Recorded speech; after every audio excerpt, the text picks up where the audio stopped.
everybody. Welcome to PUBG Mobile Pro League South Asia Scrims Season 3. My name is Fixus. I'll be your host for today.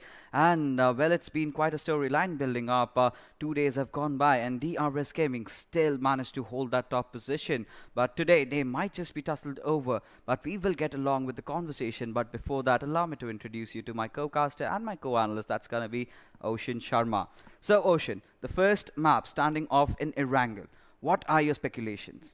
I would say everyone's going to go, just like you say, bonkers. Because yesterday, Erangel was not just out there, right? So today, everyone will be going for it. And it's not just one Erangel today. There's going to be two Erangels. So that kind of, changes quite a lot of things. And otherwise, Sanhok also has a return and that, in a double dose. So those two maps will be changing quite a lot of things. And just like you said, that DRS might just not be at the top because they are going to be having breaks as well. So they'll be just playing a few games. And after that, we'll have to say bye. But if that happens, that means a team that's on second, third, fourth, those teams will be climbing up. And once they do that, that means that 117 points that they have acquired till yesterday, they might just go down. Yeah, of course. Talk about the teams that have really stepped up. Venom Legends definitely is a name that comes up to our minds. We'll talk about last game of yesterday's evening that was played in Vikendi. Team ElementriX came out on top. So they were having a small performance before that, and that chicken dinner might just ensure them a good morale boost, if not anything, because and all these roster changes have always, been troubling all these teams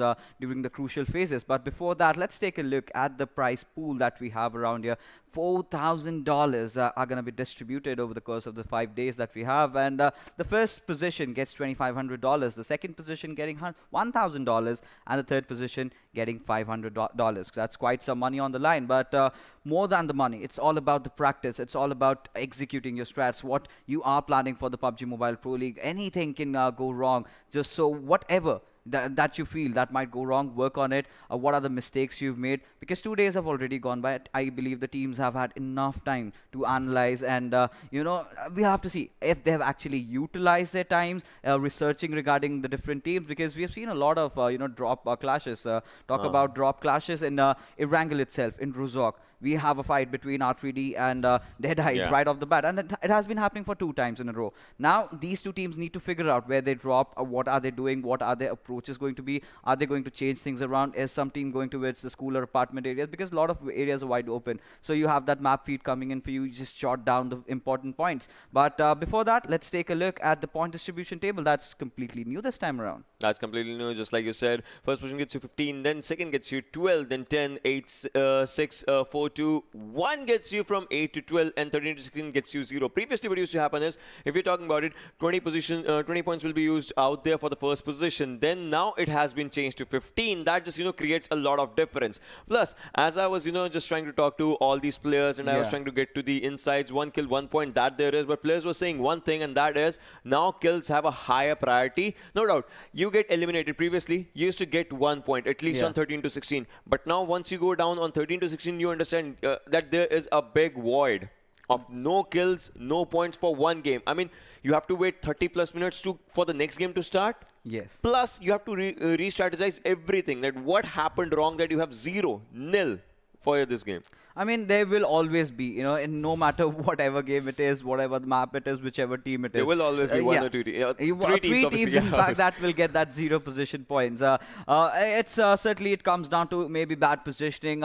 Sometimes it comes down to luck. You do not, while you are traversing around, some team might just wait around your drop location and might take down. But talking about the teams, let's take a look at the groups. And starting things off, we have Group A.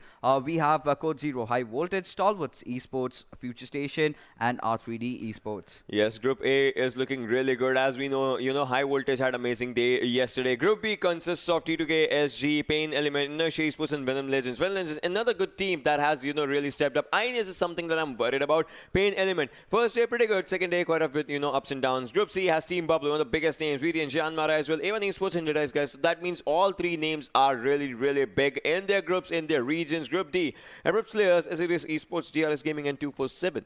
Yeah, absolutely. Now, as we have our last final group coming up, that's Group E. We'll have to see which are the teams, and there you go. 7C Esports, SCYTES, PN Crew, ElementriX. A lot of things can be discussed in this particular group, starting off with CZxHIGHVOLTAGE, completely a different roster compared to what we have seen in the PMCO. Few players are there. We did see Angry Box, but the remainder of the players, they had a very disappointing outing. But yesterday in the last game, getting a decent position, Mimo, Love, both these players have also stepped up. But ElementriX, just that one game, but apart from that, they have been struggling. Same can be said for SCYTES. Being the champions of PMCO Pakistan, they certainly haven't lived up to the hype. Exactly. That's totally true. I mean, this team, everyone had their hopes. I mean, our whole region had its hope because this team won in that region. But the hype is not just coming up from this team. If you're talking about team SCYTES, I mean, they created something, and that's, you know, a champion team. But it kind of is falling apart right now. Apart from them, if we're talking about other teams, right? DEADEYES guys, A1 Esports, like Group C, that has been consistent with good performances. Not the best, I would say, not those, you know, consistent chicken dinner performances like DRS from Group D. They have had consistent chicken dinner performances, but I would say something might be off from that team as well since last 2 games of yesterday. Because DRS Gaming, in the second last game, they had 0 points. In the last game, they just had 4 points, ending their day at 117 from 113 of the third game. So that, you know, just creates an incline which they kind of need to see right now. Absolutely. They have to take a look at it and maybe whatever mistakes they're doing, because talk about those bad games that DRS have had. They are getting eliminated quite early. A lot of teams are contesting their drop with 0 kills. Yeah, and that too with 0 kills. So either they're not prepared that some team might just come to their drop, either some team is just waiting for them while they're going outside, or it's just come down to, you know, bad positioning, like we have mentioned in the previous segment right now. And another team, PN Crew, Group E. So this is a team that did come with a lot of promises. One of their players is missing. That's Absec. So it's 2 days gone, and I'm still waiting to see him in action. Because why is the question being raised over here? Because he was one of the best fraggers for that team. He was that one-man army, you can say. He was clutching down squads after squads and missing him out. And another player, PN Ayush. So he's been playing, but he's not having the best of his days. He's missing his half charm, I would say, Absec out there. And yes, me and Johnny have casted, you know, South Asia Games in the previous PMCO. Then PNQ Crew used to be amazing. Like, obviously, just like you said, Absec, an incredible performer. If you're talking about the previous PMCO, in this PMCO as well, you know, just watching the games in which quite a lot of things obviously happen, like DRS Gaming under the water and whatnot. But well, talking about PN Crew's players, yeah, Absec has been, you know, that stepping stone for the team on which everyone steps and they rush forward when it happens. Yes, absolutely. And well, 2 days have gone by, and quite a lot of things have happened in our overall standings. Just let's take a look at the overall standings and see how things have fared so far. Well, DRS Gaming still leading the charts, 117 points. But one thing that has to be considered, they have played the maximum number of games, that's 10. Followed by 247 now with 100 points as well. DEADEYES guys on the 3rd position. Amazing day, I must say, from yesterday that they showcased. 88 points. They're also not trailing far behind. One good game, and they might just jump to the 2nd position. So if I have to talk about it, see, DRS Gaming and 247 both are in Group D. Both are on, you know, 117 and 100 points. After that comes DEADEYES guys, which might today, you know, just take the lead. Team Bablu as well. As you can see, both of those teams are Group C teams. So it kind of, you know, comes up. A1 Esports, another team from Group C. High Voltage. Since the start of yesterday, they were at 2nd position. They kind of, you know, started dropping down. Obviously, they haven't played that much matches. They were out for the rest of the 2 games yesterday. So yeah, those things kind of create a lot of impact. But Venom Legends, today they have a lot of games. They have just played 6. They are at 9th position. By the end of the day, they might just contest top 3 if they have a very good position. Even if they, you know, just go for at least 1 chicken dinner with good kills, and in the other games they have good kills, they might just end up at the top. Yeah, absolutely. No doubts at that. And well, taking a look at the teams that are on the bottom half of the table. In fact, quite some shockers out there. Some highlighted names that we definitely must point out. INES. Then we have Team ElementriX, Team SCYTES. Even SCYTES are playing just 5 games. Missing yesterday's first game. And that might hurt them. And well, it's scrims, and they should be, you know, there in the lobby. And we expect to see all the teams actually trying to play all these games, because you just have limited number of matches before the real league starts off, and you have to be prepared for every kind of adverse situation that might occur. But talk about another team, our Team T2K. Well, this was a team that on the first day was impressive, right? Frankie, he was going all guns blazing. He got, but somewhere down the line, I did not feel that he got enough support. And yesterday, I do not know if it's that hype that was created around him, but he's just not been able to carry it forward in the next day. I mean, to be one of the best players, to be regarded as one of the most promising players, it's just not that one day you have to shine, but every single day. Yeah, it's not just one day you have to shine. You kind of, need to go every single day just for everything. If you're talking about the games, we're talking about the scenarios that have happened. I would say I agree on that point for a while. But yeah, you kind of need to understand, right? Every day is not Sunday. You cannot enjoy ice cream every day. I mean, chicken in this case, but still, you cannot enjoy that on each and every game. I mean, DRS, they have enjoyed their shares of 3 chicken dinners. But if you remember, there's a curse of 3 chicken dinners. You do, gang? Yeah, there's a curse of 3 chicken dinners. If you have 3 chicken dinners on first day, second day, something like that, you might just not, because I know that's kind of a thing with this game now. That not happened just once. It happened in South Asia as well another time. Yes, absolutely. Wildcard. It happened with Wildcard as well. So those things have happened. During the Wildcard, that was Team Zeus who got a hat-trick chicken dinner and they just became the champions. It goes either ways. Either you completely mess up or you just become champions. You don't stay anywhere. There's nothing in between. There's nothing in between, to be honest. But yes, like we have those first few games. We have 2 games, in fact, where the groups of B, C, D, E will be playing. The team from Group A will be sitting these 2 games out, and those will be in Erangel and Sanhok, right? So yesterday we did not see Sanhok, and well, talk about Erangel. So it has been kind of a even circle, nothing really out of the syllabus or something, nothing that puts players in a very bad situation. But Miramar, that has also been a map where we the players are having some trouble rotating in. But if you come down to Erangel today, what do you think? What are those key areas that the teams have to work out? All right, let's talk about teams then. If we're talking on that map, because see, obviously we always have this discussion, OG map, whatnot, right? Yeah. But now let's change the discussion. Okay. First of all, no contesting each other's drops. Because don't do that. Because see, you might get 4 kills, but you might just lose your 3 players and you're all alone just roaming in Rozhok. Just let's not do that. Yeah. It's basically about weighing pros and cons, right? Exactly. You need to know at the cost of what.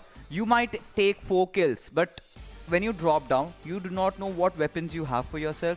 You do not know how much, if you have enough good vests or not. But let's take a look at the kill leaders right now. And talking about the kill leaders, we do know who was on the top yesterday, and that was Rahman, followed by Ghana. Then we have Wadu sir. We have Chari from Abrupt Slayers, and kind of still missing out on captain out there. But DRS Gaming will be ending the list. But yes, going with our discussion, carry forward. When captain will be coming, he'll be just jumping in with the numbers, as you know, as he did in Miramar. But going with the discussion once again, just like you were saying in Erangel, right? So we saw these numbers, we saw these things. Everyone has 4 headshots except for Gals, and that's an amazing. Now again, see, 6 headshots out of 14. That means it kind of comes towards your accuracy. That's one reason he does not have that big of a damage as compared to other players, because he is connecting heads. That means he's actually getting the maximum damage from that one shot, as other people are trying like 4 bullets. Those are connecting body or something like legs or something. Plus, he's just going for the fights that he knows he can take. Yeah. And he gets them. Other people, yeah, it's right. You are actually creating a lot of damage, but once you knock someone, that person is getting revived up. That means you're not confirming instantly. I mean, it all comes down to a lot of things as well. Absolutely. It basically means that lack of conviction that we can say. You get those knocks, but not being able to confirm those kills, not being able to commit to them. But it's it can go either ways. We can also safely say that Gyalzin has been the smarter player over here. Yeah, exactly. Obviously, efficient and the smarter player. So he's been doing good. His entire team has been doing good. They were previously in Salty Squad, a very, very old lineup of Nepal. And well, this time around, we did have Salty Squad. That was a new roster, but they could not. They failed to qualify for the PMPL. And a lot of, I must say, Nepal region has a lot of roster changes. Talk about the big teams. A lot of players go here and there. ElementriX, they formed a new roster. They've got Nang in. I still am missing out on Poo Poo Man. We still yet to see the OG lineup of ElementriX. I'm sure whatever decision Mr. Hyozu made, he must have thought in good conscience and have moved forward with it. But talking about things moving forward, let's take a look at the schedule and let's see how we will be getting forward with the day. And starting things off in Erangel, then we will be heading on to its Sanhok.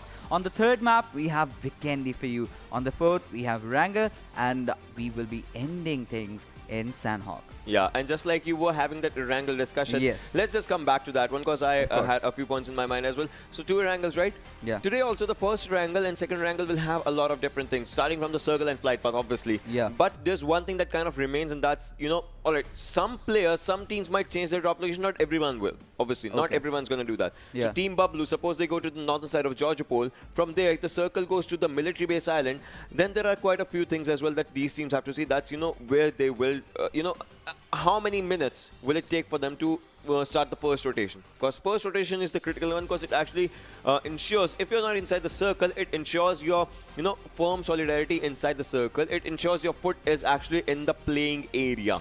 Absolutely. A very good point that has been raised up, and I'll have to follow that up with a question, right? Yeah. So, you have been analyzing all these teams, you know how they play around. So, can you give us some approximate numbers? Say, if you are outside the circle. Say that in a situation, if a team is outside the circle, and in another situation, a team is inside the circle. What are the timestamps? What are the, we cannot every time point an exact timestamp because it depends upon team to team. Yeah. But, how much time should be remaining before you start your movement if you're outside and you're inside? I'll tell you one number that I've actually seen, one good pattern that I've actually seen in the World League though. Yeah. So, I mean, everyone knows Bigatron, right? BTR. Yes. Everyone. So there's one thing in Vikendi. Their strongest map was Vikendi. Everyone will agree to that. Absolutely. When they land on their area, even if they are inside, if they are inside the circle, they'll not make a single move.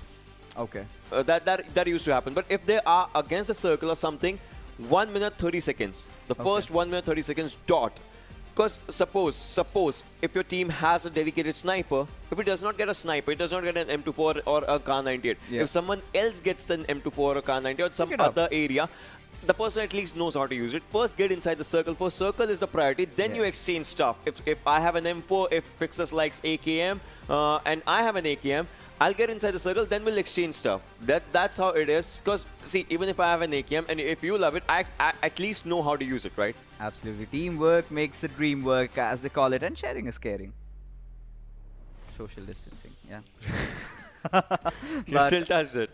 Yeah, and I'll sanitize myself, don't worry. But getting back to the conversation, we did talk about Vikendi. Yeah. What about Erangel? Since that's the first map, and it's of time, it can be kind of different for every single team. Yeah. But like you mentioned, it's that 1 minute, 20 seconds, 30 seconds, 50 seconds mark that you instantly go in, take whatever you have and play with that, because it makes no sense that you collect like I when I play and we collect like 300 bullets, we collect so much utilities just to go inside the final circle or not even make it to the final circle and give it away to some team. So get your basic utilities, whatever you need, focus on that one point that you need to take in the map. It can be anything. I might think differently, you might think differently, you might feel that this is a better spot inside the circle. We have filters, we have IGLs making those shots out. But in those phases, we do get to know. You need to be you need to have conviction in that. If I have to contest this particular house, no matter whichever team there is, no matter if that's the best team, you need to go for it. And scrims, I believe that's the best time to try all these things out. Unless you're actually, challenging the House of 7 Sphere, then we'll say. But yeah, on the other side, because you know what happened, 1v5, man. 2 players from one, 3 from the other. All right. But coming back to this thing, just like you said, right? If you're talking about Erangel, how the rotations work. If you're on an extreme, suppose you landed Zaki or Georgia North, and the circle's on the military base, then you have to rotate fast. Otherwise, if the circle's, Pochinki area or something, and if you're at Georgopol, then you can opt for a slow rotation. Okay. Slow rotation, but a longer rotation. Slow rotation will always mean a longer rotation, unless you are just, barefoot. Then slow rotation is just a stupid rotation. But slow rotation should be a longer rotation if you are confident that Pochinki will be guarded by teams. Then you go for a slower rotation from the other side of Pochinki, be on the Pochinki hill, and then you just go for it.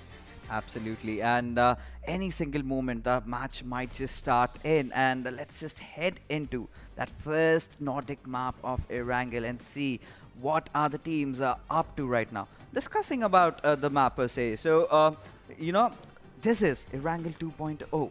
A lot of changes have been made, and yes, Tommy Gun, we have seen those few instances, right? A few AWM increased drops in our crates, that also we have seen. DBS being dropped in the grounds, and in future updates, we also might expect to see M249 as well. So that might happen. That might happen. We're just waiting out when the developers of PUBG Mobile will push that out. But right now, as things are, the flight path trajectory is right in front of our screens, and it's kind of a bit southern side tilted, heading all the way from Milta Power towards Primorsk. Mostly in these kind of areas, we remember the circle might just, shift north, and teams onto the southern side will have to go to that area. I remember on the first day when Erangel happened, there was a northern flight path, and teams, no one went to military base. A few teams did, but they also, favored rotations first. Then they went for it. They favored their loot first onto the quarry side, ferry base side. Then they went to the military island. But now I'll have to see if a team actually prefers military base or something for their initial drop zone, because I haven't seen much of the teams going out there as of now. But well, talking about this new Erangel, there have been many changes as compared to graphical situations and all those things. But well, if we just go into that conversation, if we dig a bit deeper in that conversation, I would say the graphics kind of make you feel a little more challenged. Right, because previously you kind of know every area. If you're going for the covers, you might just, because that was in our memory, that was in the subconscious mind.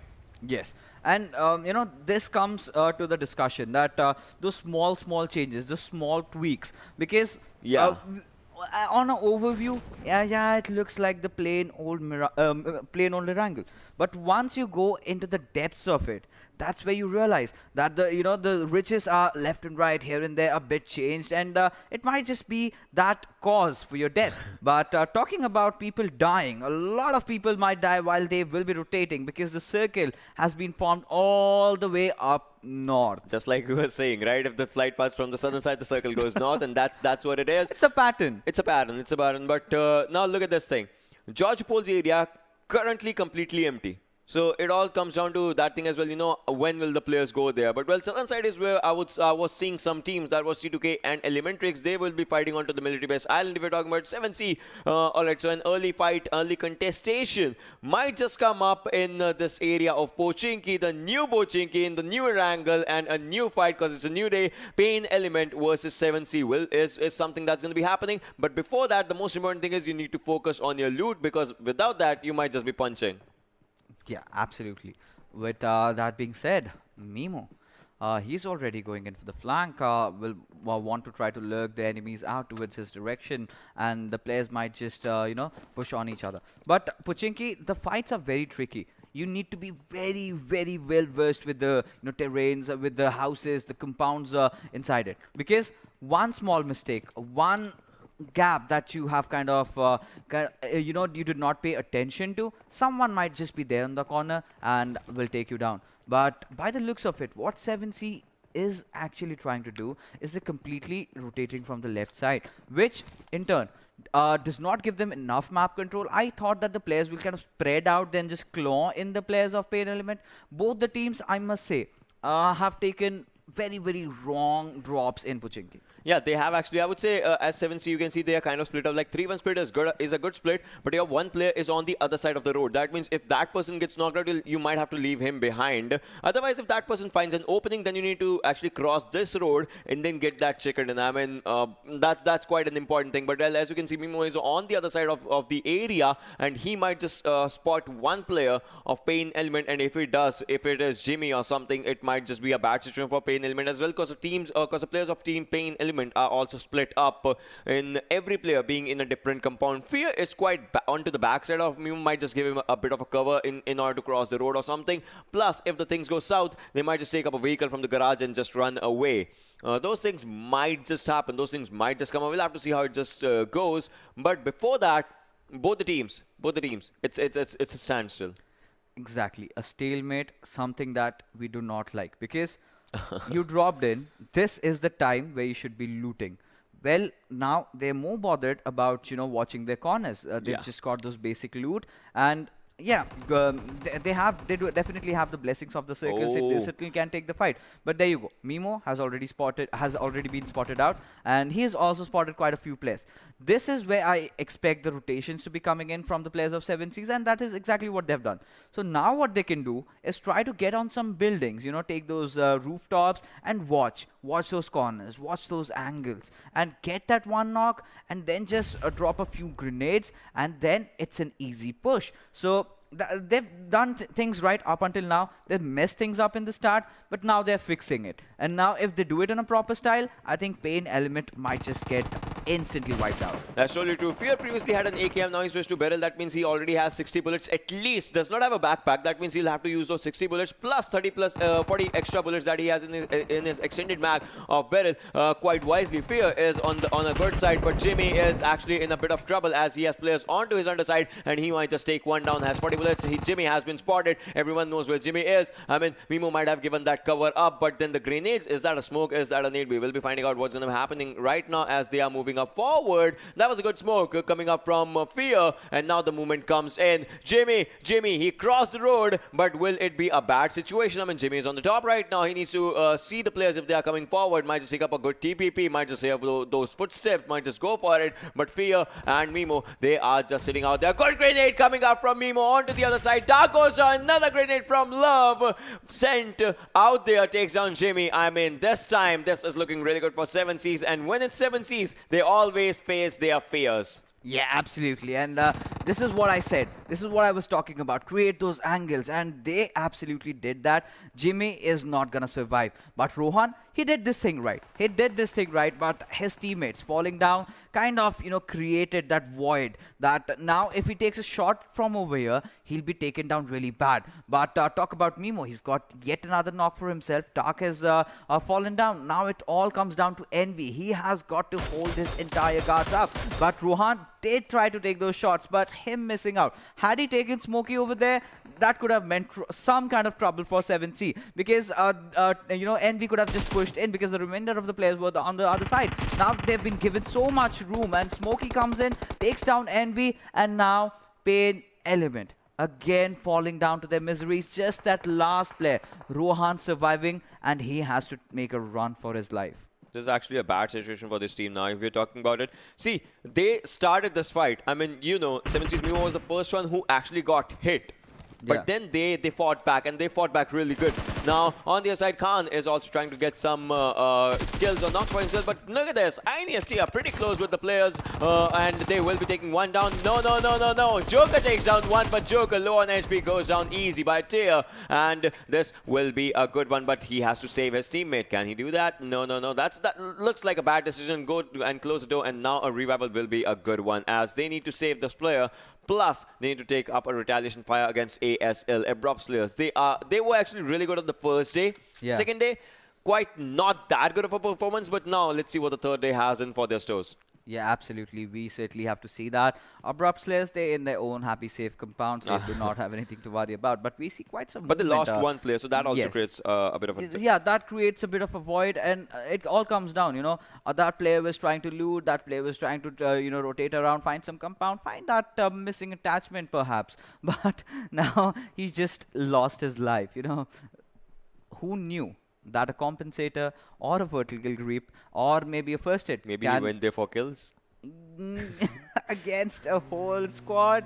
But I would say maybe he was just, yes, exactly, sitting out there, maybe just trying to find extra stuff, and maybe those things might have happened. Traded his life off. That's an uneven trade. Well, 2 for 7, Wasif on the other side. Life isn't fair. Takes down one, and Wasif will be finishing him up. That's a good one. I mean, Wasif is getting kills by kills. But look at this. ASL, what are they doing right now? Abrupt Slayers, they are moving forward. But on the other side, 2 for 7. They have actually, in the first circle, they are I would say, pinching down a team outside the zone. I mean, first one does not do that much of a damage, but if you're actually playing mind games with one team, the team already loses 50% of the game, and that's where it all comes down. They are, again, 2 for 7, not inside the second circle, but will be inside the second circle as the circle is really close to them. But now it comes down to ASE. What are they going to do? They have just 2 players surviving. Wasif took both down. Muffin has to use up a painkiller, and no, should be using up a first aid right now. Yeah. I mean, that's just a different decision. But no, they have spotted another one. Might just take one down. Khan this time picking up an opening. I mean, Muffin is the last one surviving. Let's see what happens. Yeah, absolutely. Very late decision making from Muffin. He's definitely healed up, but it's already the train has left the station and the damage has been done. 247, get a squad wipe. They're looking good. They're looking promising. But we can see the second circle being formed and it's going all the way up north. Siverny might just be a good area, but the compound just below it, it's already taken by the players of PN and Team VTNxJyanMaara. And Abrupt Slayers, while they were making a rotation in, however, I would like to make the suggestion. You do know that in Georgopol, Bablu does land, right? You have to be very careful while you are traversing through that route, while you are going around. You never know the players, because Bablu loves looting and then just going back, taking those hill spots out the players that try to make the rotation and take them down. But Bablu, they are making their own move, and we're seeing quite a cluster being formed in the central area. DEADEYES having a very good spot. Just below them, we have the players of A1 Esports, and beside them are joining Team Bablu. Team 247 near Yasnaya, they did drop off there. They're doing absolutely really well. Now Team 247 seems to be in a sync with Rahman really performing, with all these players performing. I think we can expect big things from them in PMPL.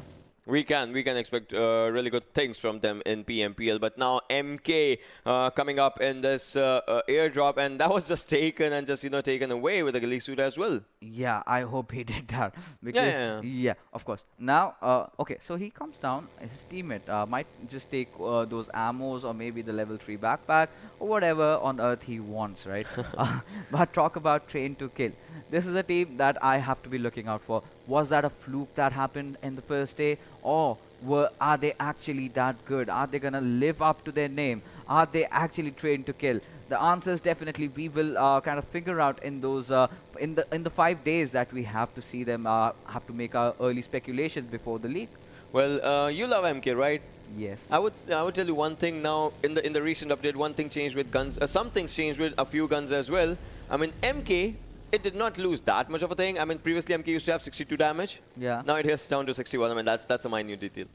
That's a minute detail, but it does not create that much of a difference, right? But still, it is that it is there. The gun is so buffed up. I must say, the gun is so buffed up that after the first shot is so loud that it kind of deafens your ears for the next entire mag. But this gun deafens everything in a play. I mean, AWM. Plus, it has a 4x scope as well. If you do not get 8, 4 is good. Yeah, 4 is something that you can work out. But we'll have to see if, the teams actually opt for an AWM in Erangel. Because now with the metas that we have been, having conversations with so many teams, and everyone, kind of most of them, in fact, tend to believe, gone are the days of bolt action meta. Now we are somehow seeing those aggressive plays in, more assault rifles being used out there. Yeah. Even DMRs are getting into action, players learning how to control the likes of guns of even SLR, SKS, have a good attachment onto its SKS. It dishes out so much damage. In SLR, the rule is pretty simple.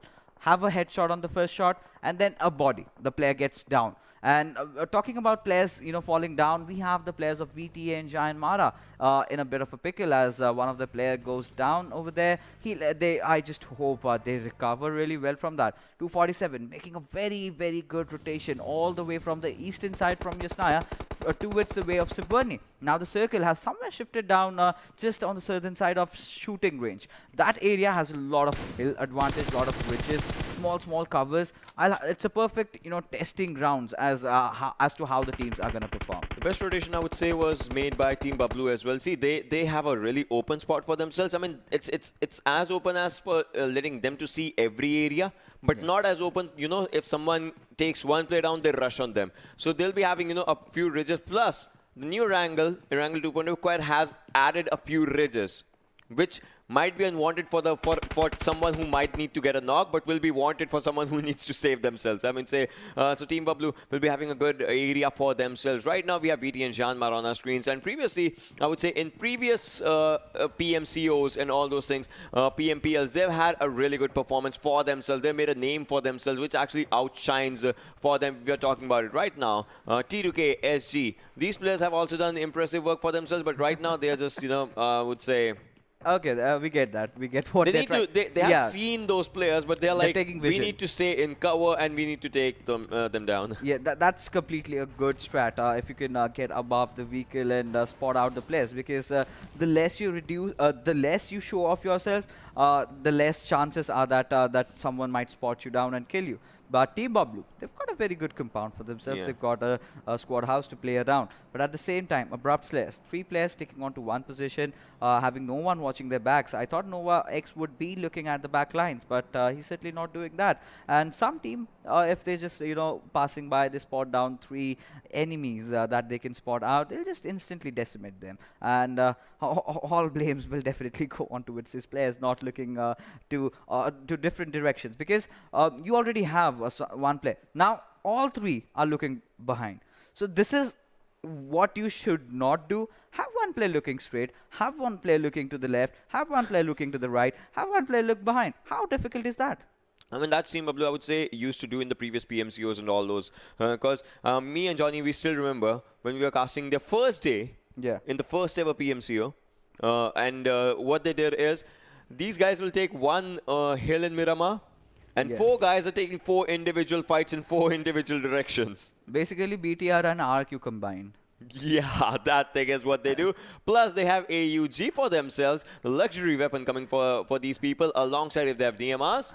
Might just go for the 8 times. Ocean. We cannot rule out the fact that Abrupt Slayers was just there. And if they kind of spot Teen Wolf out, he is a dead chicken out there. I have to say that. But in the meanwhile, DEADEYES, they're getting their picks of own and engaging against the players of Train to Kill. That might just be a fight that we certainly have to look out for. But Abrupt Slayers have instantly backed down and they are sitting in that small shack. They hear the gun sounds out. They know which teams are fighting amongst each other. Maybe we might get to see a third party. We might.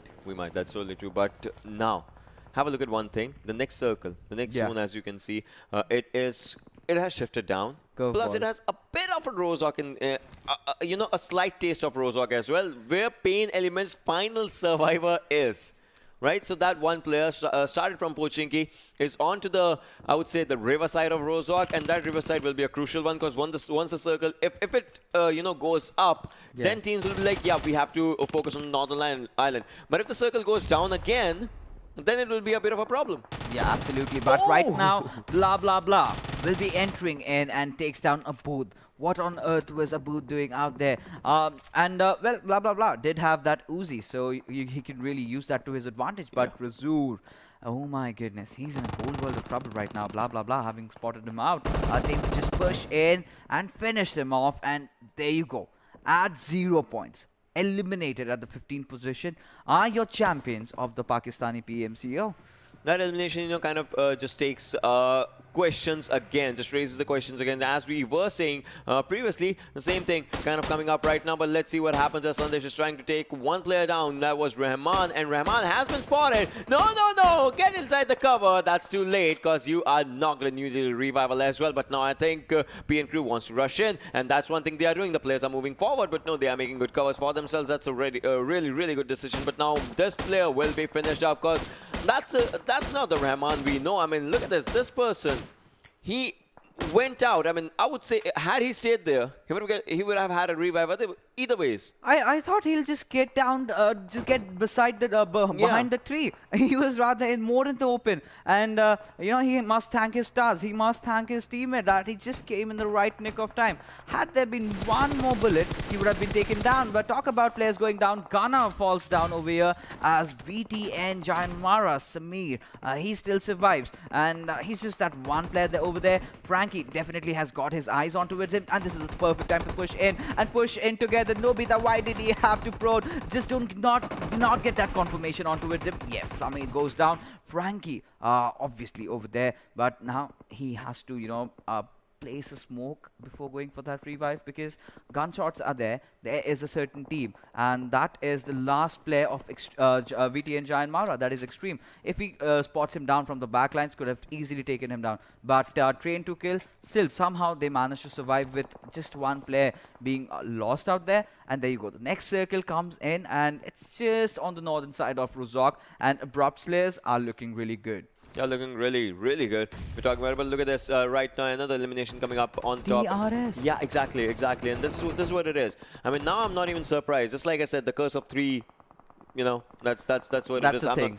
The curse that shall not be named. Well, the circle again has a tint of Rozhok in itself. On the other side, Shifusa takes down 247. Vegeta 247 will be in a lot of trouble as we are talking. Team Bablu, Teen Wolf also goes down, and Teen Wolf will be finished. 7 Cs, they are doing amazing work out here. T2K's players, they are trying to pressurize Venom Legends for today, for right now. But let's see how it just comes out. Nightwing, he gets a revive, but does he have adequate time for the first aid? Yes, he does. 247 Vasif goes down by Venom. Shivu, who is actually doing amazing. Utsarga, oh my god, that's looking really good as we are seeing, and that will be a kill confirmation coming up on DE's side.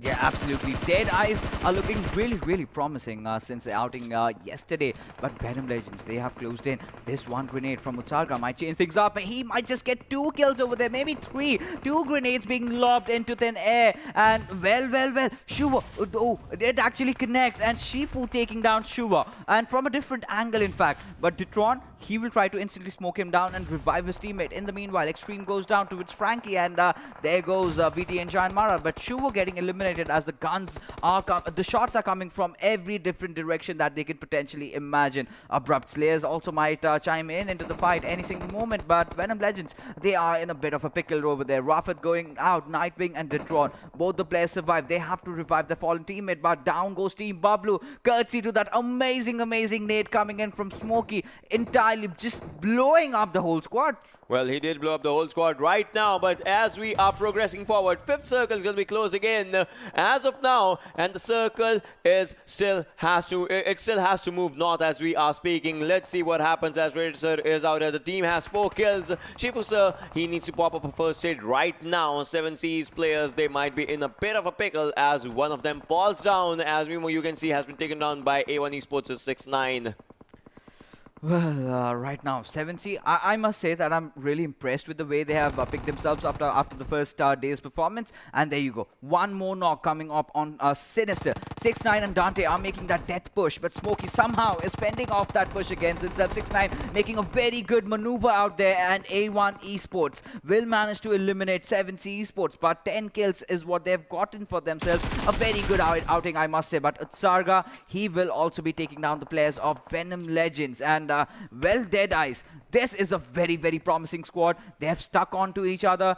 We can see On Top over here, in fact, and On Top has been playing so very well. Utsarga, Shuvo, every single player that we can see, they're doing amazing. Quite some roster changes here as well, now that I note that. And ElementriX, Sonim, and blah, blah, blah. First day was really bad. Second day, they picked themselves up. Today, they're looking promising. Just another chicken dinner might just get them back right in the game. But, some mistakes, and he was punished. Yeah, you should not speak again. Well, ElementriX is eliminated on the 9th position, and another team falls down as we are down to 7 teams as we are talking. PN Crew was the one that just followed ElementriX. 7 teams, 16 players is what we can see, and we have 6 zones, which still has water for itself. PAINxELMT Rohan still surviving, the solo player. How far has he come? This far, you can see. As out here, it is INES's Tier alongside him. Has Tier spotted him? I don't know. We'll have to see Tier's perspective for that, as we need to see if Rohan has been spotted by him or not. And Rohan knows this well. He cannot come out. If he does, it will be one confirmation from his side. On the other side, Shifus are moving forward with an M4 that has been a bit nerfed for this update. Let's see what happens as the damage has been reduced, but they have to rely on their gun skills as well as we are talking. But T2K's players, Nobita on one side, Frankie on the other. These 2 players have to take down 3, but on the other side, On Top, first of all, takes down Dante as we speak. Yeah, absolutely. Deadeyes, they're looking really strong. Nobita, oh my goodness, he needs to get himself back up. And Frankie, well, he also does have the cover of the smoke, but On Top is already pushed in. And Chari spraying down those bullets, but Rated will be the one spotting him out in the open and takes him down. Nova falls down. Courtesy to Shifusa. Deadeyes are getting kills left, right, and center. And they certainly look to be one of the biggest contenders to win this match right up over here. But talk about 2 lonely survivors, INES Tier and PAINxELMT Rohan. They had a very bad start, both of them, and somewhere they still managed to survive, make it to the top 7. But if they make it to top 3, that might be a really promising performance. Either of theirs bullets, I would say, has the name of the other as we speak. We'll see who is it and who will be the victim. Well, all 4 players of DE are together. A1 Esports will have to see what they have to do in the situations as well. But right now, as you can see, DE is on top, so is trying to spot other players. But T2K, they are in a lot of trouble. The circle closing in. This will be the 7th circle coming up, and you can see that airdrop shadow coming up. That means someone will be using it for their covers, as people do. Shifusa gets another one. Abrupt Slayers gets eliminated. A1 Esports is Sinister. A good grenade. Might just take Tier apart. Might just tear him apart if you're talking about it. But the circle has moved up north. That is a good thing for the teams on the northern side, and specifically DE. They have the full circle for themselves, and on the 247 side, Rahman is also on the survivors. That means many teams are with just a single player, but DE, they don't worry about it because they have a good area. A good gun will take one down, but Dante again has to go for a reload. Yeah, absolutely. A1 Esports, they've already got all the 4 players alive. They're looking promising. They're getting all the smokes that they can get, the last minute bullets. But 6-9, well, that nade kind of seals the deal for the players of Team INES as they bow out on the 6th position. But still, a few squads remain. And Team T2K, they are also there. Rohan, his position has not yet been compromised, but somewhere down the line he has to move in, unless he has like 10 first aids and he can do with that. But I believe his position has been compromised. Frankie knows that there is someone creeping just behind him, and well, he has to keep an eye on him, on that player as well. Well, Shifusa takes down 6-9. That was a good grenade. That was a good grenade coming up from Rohan as he takes down T2K. This guy became everything for T2K. 4 teams surviving, and PAINxELMT Rohan is still in that. I don't know if someone gets kills or not. As 247 goes down, another team is going down here. As you can see, the PAINxELMT goes down. Now we are down to 2 teams. DEADEYES guys and A1 Esports. Talk about numbers. A 4 versus 4. One needs a revive, and Dante is giving it. A good rich cover is one thing that DE has, and one more player from A1 Esports will be taken down as one needs a revival. So it will be down to a 3 versus 4 as we speak. Yeah, absolutely. Team DEADEYES, they are looking very promising, having that high ground ridge advantage, which they can use in their favor. Shoykot's kill has been confirmed, and Team DEADEYES, last I saw them, they were sitting at 8 kills. Now it must have increased, but at least till 10. Now we've got quite a bit of a situation. 4v3 fight right in front of our screens. Dante, Sinister, they're kind of spread out.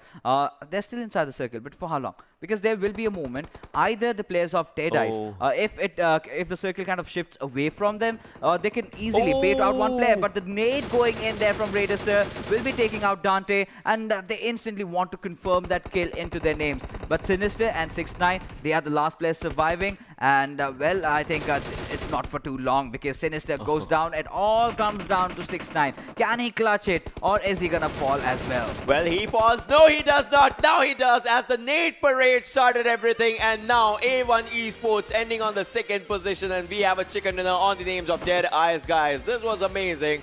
This was really brilliant. I mean, the way they pushed up, they had 4 players. They knew how to utilize each and every one of them. Absolutely. This chicken dinner was long overdue, I must say. With every single time DEADEYES going in, getting so many kills, they were striving. They were striving for the top spot, but something or the other really happened. But today, they kind of were calm. They were very composed. They took fights in a very smart manner. I think one highlighted fight will be against the players of Venom Legends. They came in just near the ridge. They went in for the nades. They knew that they were being third-partied, and just when they got that moment, they just pushed in, wiped them out. Every single fight, they were so good. But now, let's take a look at the MVP of this particular game. That one player who really stood out, and no second thoughts on that. That's gonna be our man Shifu. 25-24 is his survival time, 801 damage stat coming up, and 3.9 kilometers of distance covered. That's, I would say, the least for an MVP as we have seen for now. It's because of one thing also. They just had that ridge, and the circle just kept coming to. They did not have to go to the circle. The circle kept on coming to that, and that's one thing that just, gave them a good advantage. And from this area, they took down quite a lot of teams. Shifu especially has 5 kills. In that, he actually managed to take down 2 different teams. I mean, he took down one final survivor from one team, one final survivor from the the other one, that actually makes him an MVP player. Yeah, absolutely. No second thoughts on that. But, when we saw the circle, right, after the second circle had formed off, we thought that Team Bablu was in a very good position, right? And even when the third circle came in, we still did have the same speculation. But 7C, we did miss out on that fight where the grenade just went in, taking down 2 players of Bablu, and in fact resulting in them being wiped out. But now, let's take a look at the top players of this particular map, and let's see which are the ones that will be joining the list alongside Shefu. And there you go, on top, Nemo, Rated, and 6ix9ine. I see 3 players of Deadeyes, 1 player of 7C, that is Mimo. He's also been really consistent considering the last match in Vikendi that he played yesterday. And he started everything in this match. You remember the fight that started in Pochinki. Yeah. He started it. He was the first one to take a hit on himself, and he was the first one to hit even harder. And that's where, the fight just came. But I would still give it to PAINxELMT, the guy who served, the boy who lived, and the boy who lived for the good one. I mean, he obviously did not live till the end, but then he picked up the nades and just went on to the nade parade. Exactly. What we were usually speculating from him, just survived till the top 3. That he did. He did. What he got as a bonus was that Kobe that he just slam dunked and got out a whole freaking squad of Team T2K. But with that being said, let's take a look at the match summary right now. 170 smokes and grenades being used. Not a number that I would really say is huge, because we have seen numbers going beyond 200. But 7 grenade kills, that's a very good outing by all these teams. So many squads had been wiped out. 4 airdrops have been looted. So now the teams are actually committing for the airdrops. They do realize how important that is. 11 headshots, 76 knocks, out of which 59 were converted. So the conversion ratio could have been a bit better, but yes, no vehicle kills, Ocean. Yeah, that's true. No vehicle kills this time, but 7 grenades, that was good. Airdrops looted, that just shows that now people, plus people actually, loot airdrops in the final zones, but we saw one good AUG being looted, MK14 being looted on the initial, first and second drops were also looted. So it kind of comes up, if you have an opportunity, now people are just grabbing it. Yeah, absolutely. Even Team Bablu had a airdrop coming in for them. We did see the AUG, but at the end it just went in vain because while rotating they were just picked off, or something or the other happened. But let's take a look at the map standings and see how these teams fared across in the first map of Erangel of today's evening, and that's Deadeyes guys getting that chicken dinner with 14 points. 29 points out of this entire game, and A1 Esports will be following them up with 6 kills and 18 points. A very good, decent outing from them, I must say. But Team 247, a courtesy to those kills that they have been taking, they're sitting at 15 points. But one team I must definitely pick up over here. At the 5th position, we have 7C Esports getting just that 1 placement point, but the 10 kills definitely did help them out. Exactly, it did help them out. Well, moving forward, if we are talking about the teams that, tried but they could not, it was VTNxJyanMaara, DRS Gaming, as we were saying, SCYTES as well, and Assiduous Esports. So Assiduous Esports is back to their day 1 gameplay, I would say, that when they were, just getting eliminated on 15-16, 15-16, that's one thing. But DRS Gaming, now the curse is actually starting up for them, and that will give other teams a chance, a good chance to actually go up. And not just, up in the game, up in the numbers, up in the ranks, because at the end, it is still, I know, it's about learning and all. Yes. But there will be one team having those 2,500. Yes, and that's a lot of money, I must say. But one thing I feel, Ocean, that we should be starting to do right now. We can focus more on being constructively criticizing teams, because we've seen a lot of mistakes being made in this entire map. A lot of misplays, a lot of mishaps that should not have been done on the pure basic level. And a lot of teams need to work these things out, because if they do not do it right now, I mean, they might struggle a bit when the real league starts off. That's true. That's true. And with that, it just comes down to one thing. These teams will have to see where it just comes up. And one thing is a reflection of your performance. That's where leaderboards just shine up. And if you see leaderboards where the teams are going or whatnot, Deadeyes guys, 117, topping up with them. Good kills is where it all starts going down for DRS Gaming right now. Yes, the roller coaster journey. Yeah, plus 247 is also just right, 115. If DRS has another bad game, they are not in top 3 then. Yeah. And Deadeyes guys being consistent as ever with just that 1 chicken dinner. They are on top. 247, they're doing really good. But A1 Esports, they are amazing as well. Followed with them is Team Bablu. I have seen this team being there all the single time. They have been maintaining that consistency. But as we move further to the next half of our table, we can see some teams, well, Team T2K have definitely stepped up since the last time, but PAINxELMT, despite that very good performance, they're still lagging behind. They need to pick up the pace. They need to get that chicken dinner. But I do not know what's wrong with Team SCYTES. They instantly need to start fixing things up. In the top 4 teams, as you saw, there were teams with there were 4 names in top 4, and all of them had kills 50 or 50 plus. Yeah. But DRS Gaming is the only team with just 50 kills. The rest of them have 56, 58 and all those things. Yeah. This is where, you know, kills priority with the new point system comes up. Exactly. You might have good points. You might have 3 chicken dinners. Doesn't matter. If you're not, you know, getting kills, you will be going down. Had they had just 1 kill in this game, because placement points are not are out of question if you're on 13 to 16, right? Had they had just 1 kill, that would have led them again at the top with 118 total points. Yes, and adding on. Yeah, kills come up now, Yeah, and even adding up, DRS, again, a very bad performance today this time around. They're slowly but surely kind of fizzling out, and they need to pick themselves back up, because if this kind of performance continues, then I think they might just be in a bit of trouble, as the other teams have started already catching up. DEADEYES already taking that first place, but you know, things have started getting really intense right now. But now what we are going to do is head out for a short little break, and when we come back, we'll have the action coming in from Sanhok for you guys.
Welcome back, ladies and gentlemen. You are watching the PUBG Mobile Pro League South Asia Season 3 Scrims. And, well, Sanhok, let's just head in and see what we have got in the rainforest over here. As the flight path trajectory has already begun, heading all the way down to Sami, and we get a slight view of that, you know, Bhan area. But, you know, we've been talking about this thing, right?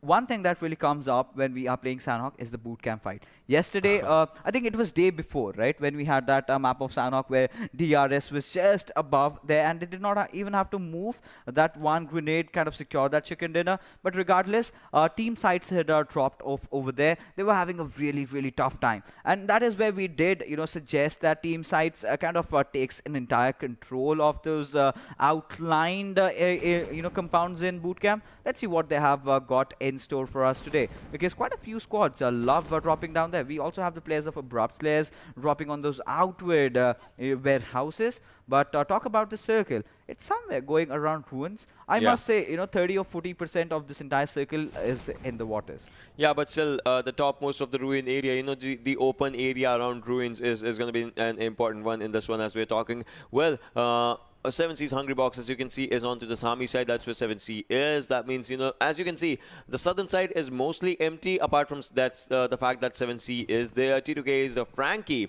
Again, just looting up, just starting their loot. Every team is going to be just looking for that only. Plus, if I'm not wrong, we are seeing a few bolt action stuffs, as you can see.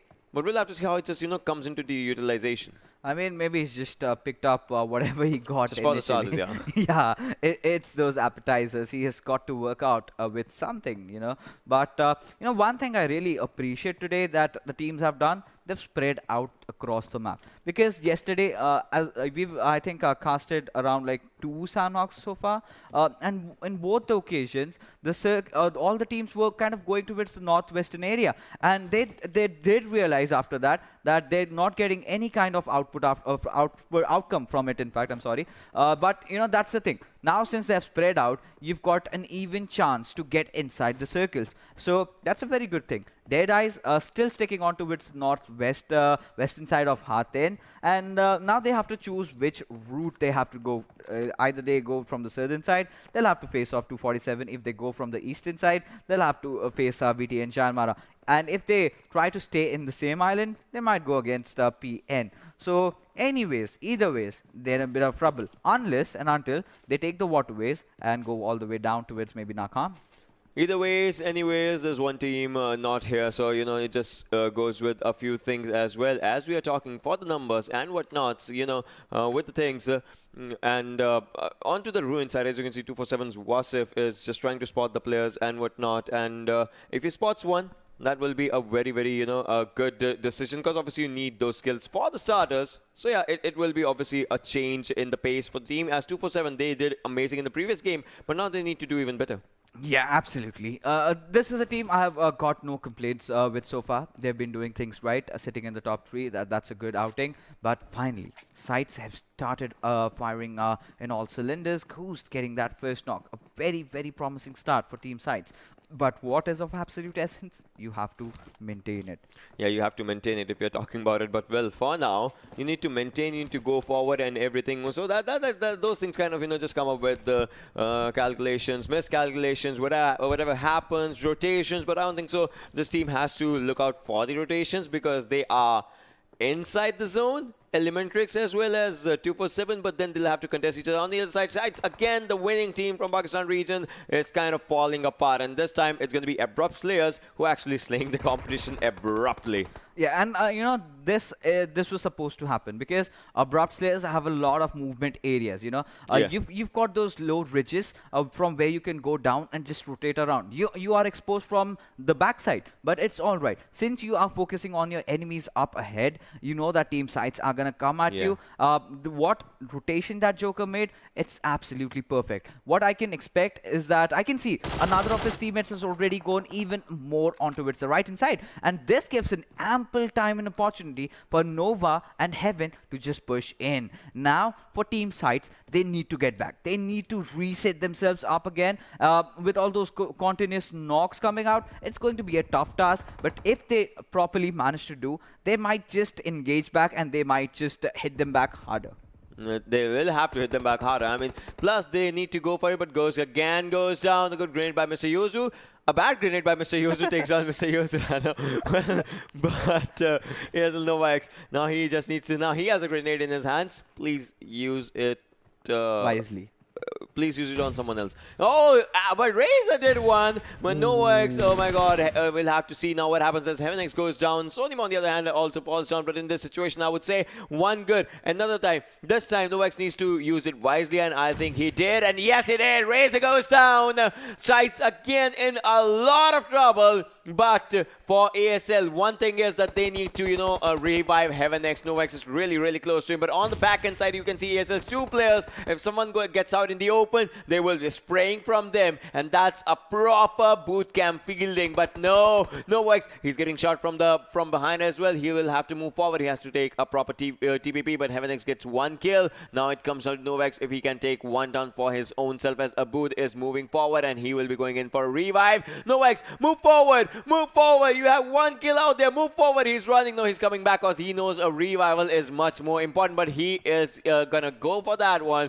But in that one, I would say his teammates should come right now just to give that adequate cover and just to, pressurize the team. Yeah, absolutely. When you're taking down two players, that's the call out that you need to push. Yeah. And Abrupt Slayers Nova, of course, he got that amazing grenade down. But I really felt after that he should have just gone in for the revive. But right now we have a different fight going on. Nang taking down Khan over here. But Nang gets traded out by Rahman. Wasn't taking down Nang. And in the midst of it all, 247 have wiped out ElementriX on the 15th position. They are just gonna bow out with that one kill point that they have. But NovaX again taking down Wazur over there. But Abud and Phobia. What is Phobia doing in the entire fight? He has a good TPP angle. He could have provided cover fire, but he's not doing anything over there. Abud, he did come in for the revive. That was a pretty ballsy decision. But where do they go after this? And now, this is somewhere the players of Abrupt Slayers must charge in. They know that they've got the players of Team SCYTES pins it down. And Phobia has taken quite a lot of damage out there. Nova also chiming inside the fight. Chari also joining him up as well. Now, this is a perfect push by the players of Abrupt Slayers. Nova getting that kill on Razur. Abud also going down. But Phobia, somehow he still survives, taking down Chari and just instantly finishing him off. But Abrupt Slayers, they have taken a damage. Look at this. Go for it. No! That was proper rat bait. You saw what happened, right? That was a proper bait. Yeah, exactly. That was a proper bait just coming up. Just like, Predator has to just go for it, on its prey. And that is what happened. Now Mafia Ninja has to see something. DRS, this is your chance. Go for it. You lost one, but you cannot lose another one. This is a puzzle for you. Ruins has become a puzzle for them. Rahman, 33 bullets. Can he just take this one? Is going for a grenade. Will this be a good one? Goes for it. Is moving out because he knows another one is coming from the other side. He is actually moving out. A very wise decision from him, but this one actually goes on for a pressure 3 versus 3 situation. DRS, they cannot lose this one. 247, this is an important one for themselves as well. Whoever wins this fight will be going on the first position. If not the other teams come forward. So this is kind of a challenging fight for both of them. Yeah, absolutely. 247. Well, that was quite a good way to bait out your opponents, and I have pulled out. That was the best way to. I have pulled out this kind of shenanigan earlier. Back then what you used to do is you open up a door. That's pretty simple. Oh, yeah, just keep a first aid. Someone just comes in, goes for the first aid or something. Put a grenade or whatever on earth do you want. So someone goes to pick that up, and that's the moment where you just speak out and take him down. So these are the basic tricks where you play with your minds of your opponent, and even at the highest level that really comes out working just fine. I mean, it always works fine. You are just, taking that IQ advantage or something. If someone has that thing that I'll just wait. Because waiting is important, but not right now as Rahman has spotted one. He takes one down. Rahman just doing godly again. Revival? No. You should not be reviving. You should be moving forward. 247. They lose one, but they wipe a squad. And that is looking incredible for this team. Already 7 in the bag. 7 in the bag for this team. This time, 7 came up. Well, can they go 24 minutes more? Because that is where the team is going. 247. That's what it is. 24 minutes is what the game goes. And 7 kills is what they have right now. talk about 7 kills, 7C is also joining the fray alongside Assiduous. So it's gonna be a very high kill affair for maybe Team 247 because they've done majority of the task. They've gotten themselves at least 7 points out from this one. And well, Khan being right out in the open will be falling down. Now it just comes down to the last remainder of 2 players. Well, 247, they've played their hearts out. They've done everything just perfect. But, you know, so many teams coming in together just was too much, perhaps. But it surely takes them to a good position if you're talking, you know, even if they lose right now, even if they get eliminated right now, it'll mean one thing, that they'll still be in top 5. Right? Because they'll get 1 point of maybe placement or something, but still they have 7 kills, and that's a big number for themselves along according to the new points. Just so we're talking about it, ASL on the side taking kills for themselves as well. Again, 7C, there were 3 people, but 3 men strong is what they are right now. We'll have to see what ASE does, as now they'll be focusing their attention probably on the ruin side again, because they have to get 1 kill for themselves. But 247 now is a bit challenging task for them. The challenging task is how to get out of ruins, as the circle is slowly and slowly looking like it's gonna shift south. Yes. Just a bit.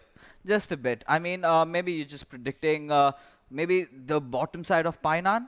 Is that what you're thinking? Or is it somewhere around Nakham? Bottom side of ruins and to the left of Painan.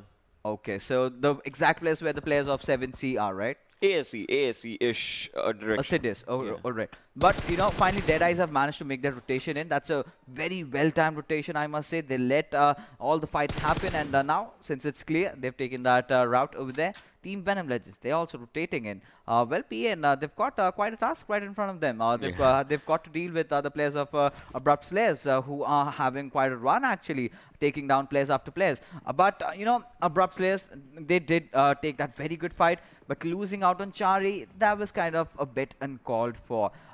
They made that push right, but, you know, Phobia, just before getting down, he managed to, you know, get that one revenge kill at least, securing that 1 point that team SCYTES needed over there. But now the game is kind of in a standstill with not a lot of things happening because all the teams are busy rotating. But I make sure that after the 4th circle, we'll see a lot of third parties coming in. Yeah.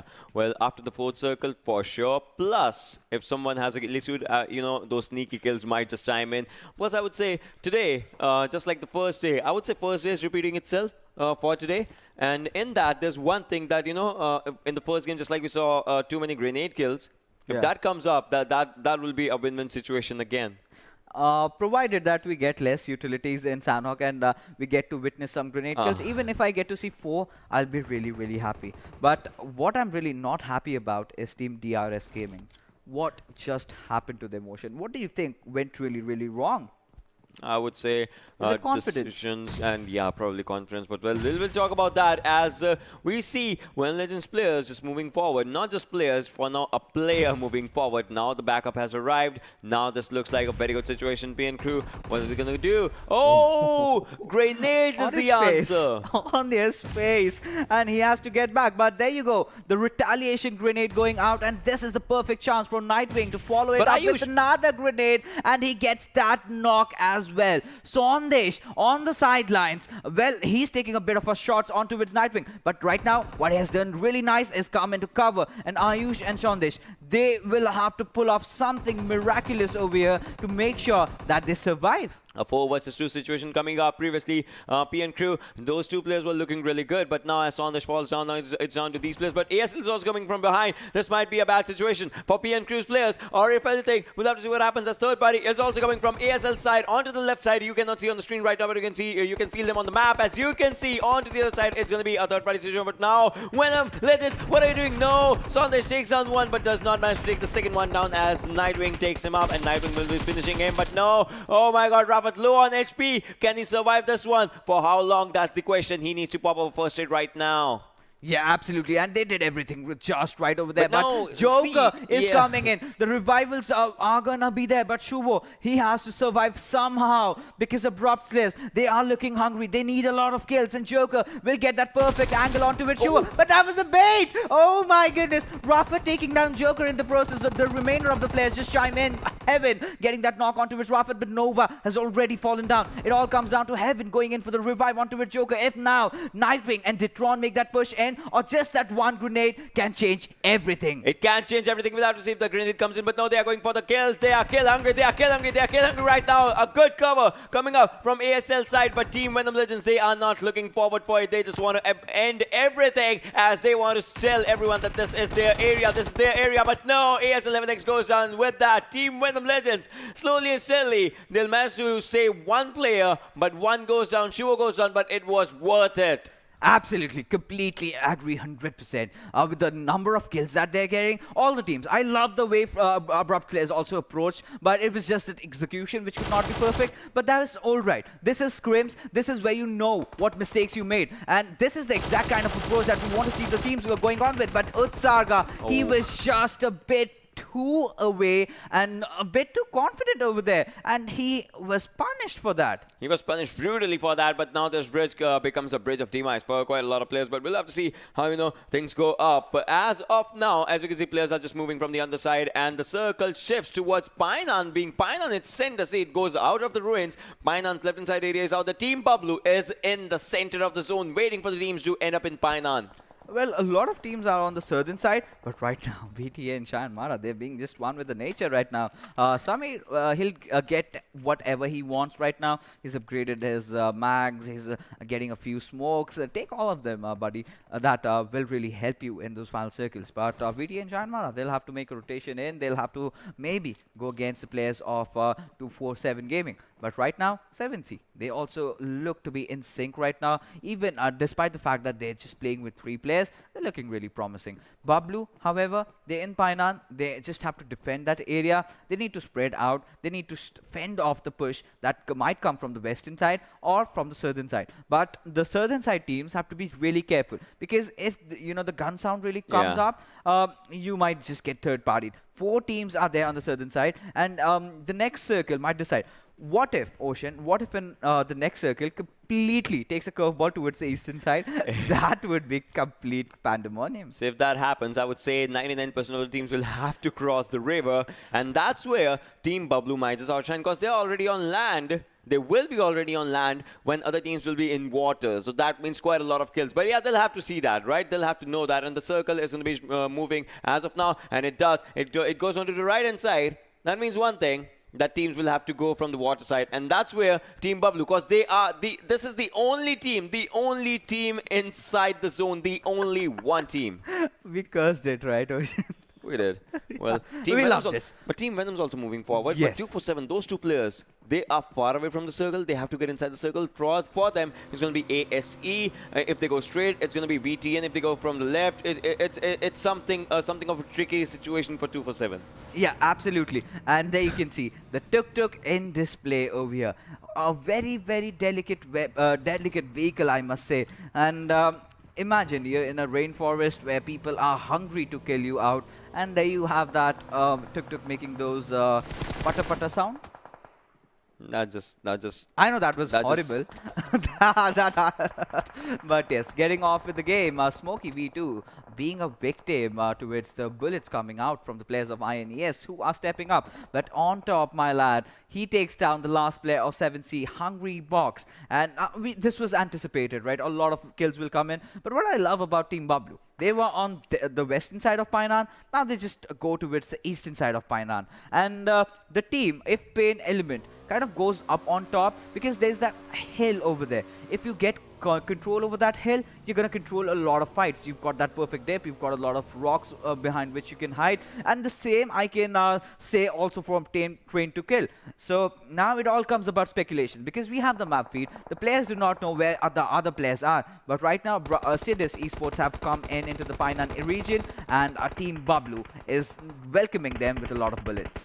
Well, yes, that is true. That is true. Now let's see how the situations and how the things just go, and what is going to happen as we will be just witnessing in this situation, because the 4th circle, 18 minutes, 30 seconds. Time is quite crucial right now because once again, just as we were discussing yesterday, you know, after the third circle, it kind of becomes difficult for you. But 247, Vegeta takes another one for himself. This guy's unstoppable. This guy's still just, you know, wreaking havoc. Come what may. Let's see what Team Bablu does in this one. Rahman again. They are taking everything alongside and they managed to take players down. This team is unstoppable. Rahman has 5 kills, gets 6th in his bank. Oh my god. But VTN's 1 player. So all of them are outside the zone. Zone's not doing that much of a damage, but they'll have to take the zone seriously. Otherwise, as a 5th number just comes up, that is going to be amazing. Yeah, absolutely.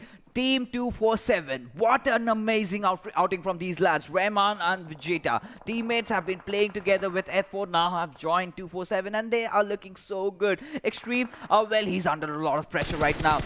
Oh my goodness, that decision might really go off against Rahman. He needs to heal up first before getting himself into a fight, but he will be doing exactly that. But Extreme, he's also opting for a first aid, but the worst thing is that he's given up his position. Now what our Team 247 can do, they need to get inside the circle, and that is exactly what they did, right? Of course, Rahman has to lose out on his life because the 5th circle has ticked in. Vegeta needs to go for the healing battle, but will they make it inside the circle? They're just beside it, and I believe Vegeta can actually do that. Yes, just get in. And I think Rahman just gave all his first aids away because this lad also knows that a revival at this time is certainly not possible. And 247 wiping out yet another squad. 10 kills, making it to the top 8 over here. That's such an amazing outing. But talk about the circle. Like we predicted, Team T2K, they went in there before the players of Team PAINxELMT, and now this is gonna pay off to them. They can either choose to, you know, kind of edge cam the players because now they do not have enough movement space. PAINxELMT has to go right on the face of the players of T2K, and if they have a good position, they just take them down. Tyrant took one down. That was amazing by Tyrant, as he just didn't, you know, he just took one player amazingly. That player was jumping, trying to get inside the water areas, and he could not. I mean, when he did, he was just knocked out. 247 on the other side gets eliminated. So that is the end of a really good gameplay from Team 247. But let's see what happens. Good grenades coming up, but now PAINxELMT, they have to change everything from the previous game. Previous game, 1 player survived. Now all of them want to, as they're moving forward. No, T2K's Frankie will not let them. Oh no! The grenade helped them take 1, but Playzone will be the one taking it. No, Bablu has been taken on the other side, but T2K's Frankie goes down late, but still he did. Yes, it did. And I think that was a grenade that came out from the players. Yeah, and it took him down to like a very low HP. Yeah, almost around 10%. But Jimmy, he's the one, you know, sending out, lobbing in all those bullets out over there. But how long? Because I believe T2K have almost figured him out. It's just a matter of a few seconds, and there you go. He falls down. And now, Team Bablu, they also stand strong. 2 players remaining, but 7 kills. That's a very decent outing from them. But the new circle is favoring no one. Well, Venom Legends can get there easily. Same goes for T2K. Well, equal opportunities for the players of Team Bablu. And INES's tier was surviving for so long. He went in for the heal battle, took his team all the way up to the 5th position. But that is where he gets eliminated at. Yeah, and now we have 4 teams on the 6th circle. No one's inside the zone as of now. T2K is trying to move in. ASCs and all might have a proper chance to just get inside the zone. As you can see, here's an open area. Team Bablu as well. Venom Legends, this time they'll be looking good as Team Bablu falls down by Venom Legends. Again, these 2 teams, you know, just trying to combine with each other, trying to take those fights. But now Venom Legends has also been spotted. But no, T2K Zod was spotted on the other side as he is trying to go for the rotations. But on all, what's he going to do from ASE? Like Assiduous Esports, their first game not so good. This game is where they are coming. We'll have to see how many kills do they have. But as of now, T2K, this team also has 3 kills for its bank. Let's see if they can increase it. Yeah, absolutely.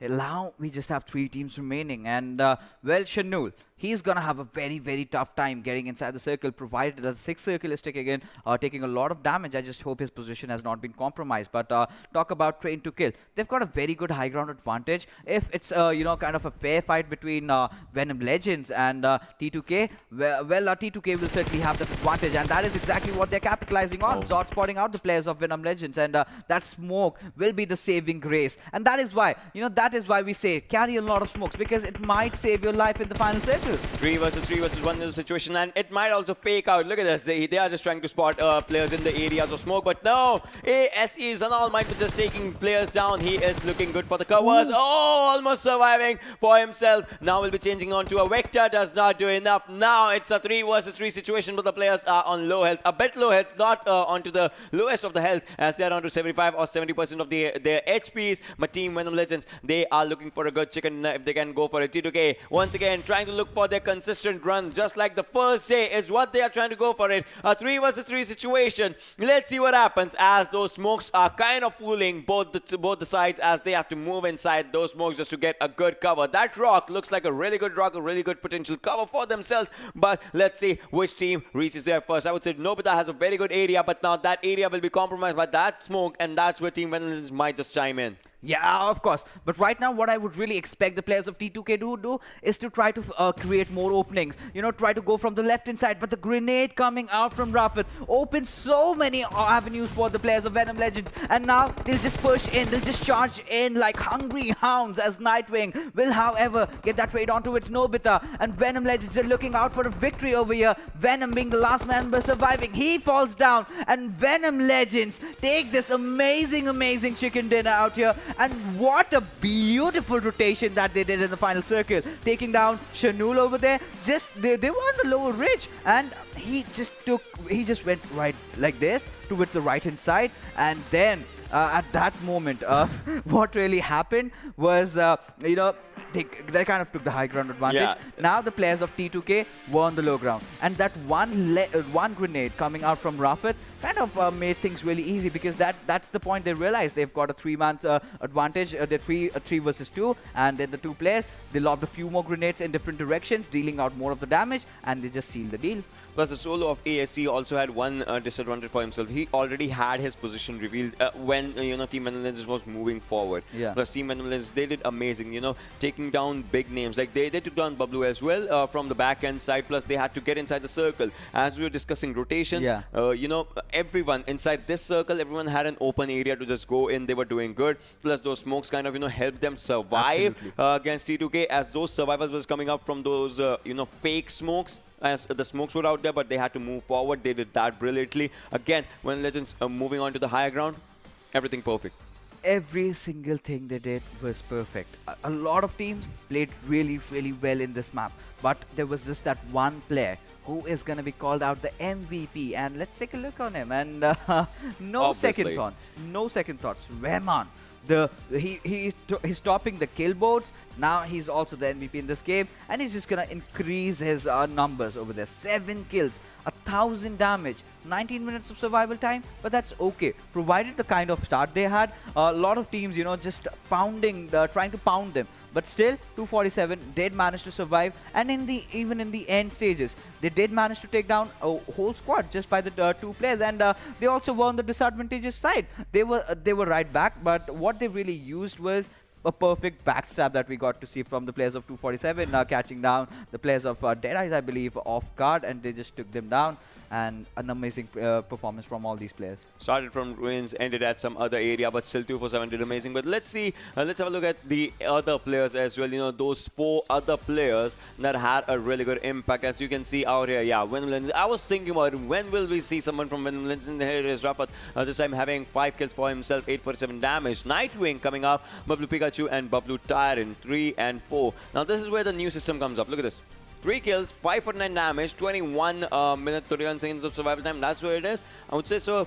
Damage was given a good priority in this one, if you're talking about it, and that kind of looks good. Bablu Tyrant, he also did amazing with the kill department, getting kills for himself, for the team. And Nightwing, this guy has a good number, 6 kills. That's obviously is a good number. Yeah, of course. That fight against Abrupt Slayers, that was very well taken by the players of Venom Legends as they moved in perfectly. Teams did try to third-party them, and that was Abrupt Slayers, I believe. Yeah. And they also took them down. And that's where everything piles down to how prepared you are to the fights. Abrupt Slayers, I must say that was a very good start for them. The fight they took in boot camp against Team SCYTES. After that, they also made a good attempt, but there were a few mistakes. I'm pretty sure they realized what were the mistakes that were committed from the players, and they did they definitely will work on them as they go towards the drawing boards right now. But what we will do, we'll take a look at the match summary right now and to see what are the numbers in terms of stats. And well, 90 smokes and grenades being used. Only 15 knocks coming up. Obviously, less number of people showed for this one if you're talking about it. One whole squad, and 7C had 3 players. Yeah, so that's one thing. So out of 59 playing players, it was 58 knocks or something. Well, that doesn't matter, but 53 kills were confirmed. That's one thing. And 11 headshots, 2 grenade kills coming up. And I would say this was an amazing. This number comes up from those third parties and all that. Those were happening because grenades were the only openings that you could actually make out of those ones. 2 airdrops looted, but 90 smokes. Not a bad number, I would say, because the game was kind of fast-paced, so it was, I would say, still a decent as compared to other maps or something. It was not just fast-paced, that we are completely certain about. But what really set things off in this one was those lateral shifts after those shift. things actually made it fast because players had to move. Yeah, so many players had to rotate in, and so many players were just caught off guard, and they were just going down one after the other, just like a pack of dominoes out there. So those things definitely happen. But once the map standings come up, we'll get a slight idea as to how the teams perform. And let's just take a look at the map standings and how things have fed out for all these teams in this map of Sanhok. Venom Legends 13 kills, 28 points. Team Bablu 7 kills. Courtesy to those 7 kills, they sit on the 2nd spot. But top 5 is with 2 for 7. 1 placement point. 1 placement point. 2nd highest kills in this match, 10 kills. And out of that, system, baby. 70% is with Rahman. 7 kills by 1 guy, and that guy was doing amazing from ruins. And think about it, 2 for 7, they already had taken down 2 squads and we had 45 people left. Yes, absolutely. And even 7Cs did chime in. One of their players were also taken down. I think it was Khan who was taken out. Had Khan been there, maybe we could have seen a different outing out there. But now going to the bottom half, the woes of DRS Gaming kind of continue right now alongside Team ElementriX, Count P and crew in, alongside SCYTES. So PAINxELMT, they could have done things in a better way, because if you remember, when during the final circles, they were in there. In the last game standings, I said DRS Gaming, you at least needed 1 kill. I did not mean you need 1 kill in the next match. That's one thing. See, because it just comes down. The day started, before the first match happened, they were at the top position. First game, second game, now they are gonna go fall much more down. Even if you have a 1 kill game or something, we'll see that in the overall standings as well, where DRS Gaming is, because they started their journey pretty good and now they are at the 3rd position. Yes, and 2 for 7 in titles, man, that's really close. Yes, they take the top spot, and now hammering every squad down. Put anything in front of them. They are well prepared. And how the last fight went in, they were kind of outstayed over there, outnumbered over there. One of their players also fell down, and they did majority of the work, and now they're sitting on the TBD top. But Sir Ocean, you terminalizing a lot of things. We need to call it. We need to have some kind of a name over here for those 3 chicken dinner curse. So there is this thing happening. DRS Gaming, after getting those 3 chicken dinners, they're just falling back. And I think since yesterday, they had this much points after like the 4th game. And now that 2 games have passed by, they just have 2 more extra points. That's totally true. And after this, we were talking about it. One group is going to go out as well. Right, they're not going to play the remaining games and all those things. So that also creates a lot of difference. P and Crew on the other side, you can see, is out there with 8 games, but they are pretty down sides. They did not play the last game, I would say. They have 16 placement points. They're on the 16 point, if we're talking about it, 24 placement points and 21 kills for themselves. And Assiduous Esports, this team has played highest number of matches. And this team is on 11th right now. With that, I would say they'll have to see if they can get in top 10, because they'll be at rest now. So that those things kind of just can change quite a lot of things. Yeah, absolutely. We are done with the games of B, C, D, E. We'll further be going off with a different group coming up. But one thing for certain. PAINxELMT, they started off well. That one player, Rohan, in Erangel did a phenomenal job for his team. Now they've kind of faltered out. I believe that there was an ample opportunity for them to capitalize. They could have easily taken down the players of T2K had they been there earlier. But that they did not do, and they were punished. But right now, we'll be heading out for a short little break. And on the other side, we'll have the action coming in from the frozen tundras of Vikendi.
and welcome back to PMPL Scrims Season 3 South Asia. My name is Ocean Sharma, and joining me, it's a new guy. It's the good guy, I would say.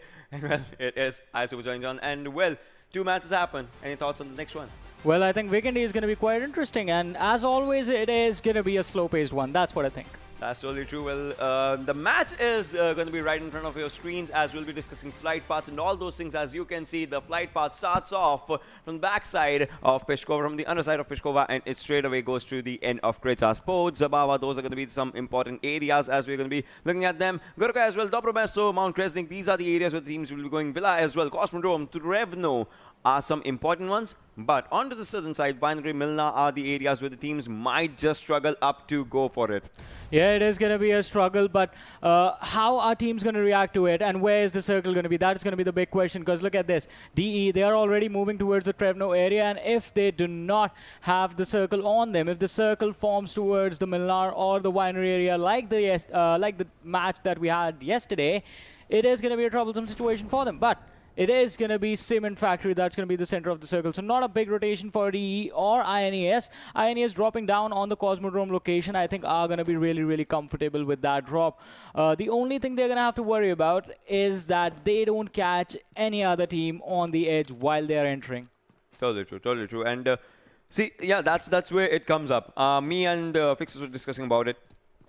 I told him one thing about that one. You know, when we talk about the rotations, a slow rotation always means a longer rotation, obviously. So if you're rotating slow, you're thinking each and every step. You're thinking about the next 100 meters of how you're going to, you know, just travel through those areas. So a slow rotation always gives you a longer rotation, and that means you are discussing about each and everything for whenever and from wherever you actually go to. Right now, CZ Cooney comes back, and this guy has been an MVP when it comes to Vikendi. So let's see what he actually comes up with, the strategies in his mind. Yeah, not just Cooney, but his entire team. They have been pretty much on point as far as this tournament is concerned. I mean, after if any team apart from DRS has been really consistent on the leaderboard, it was High Voltage. But that was up until yesterday, right? Because yesterday we saw them fall down quite hard.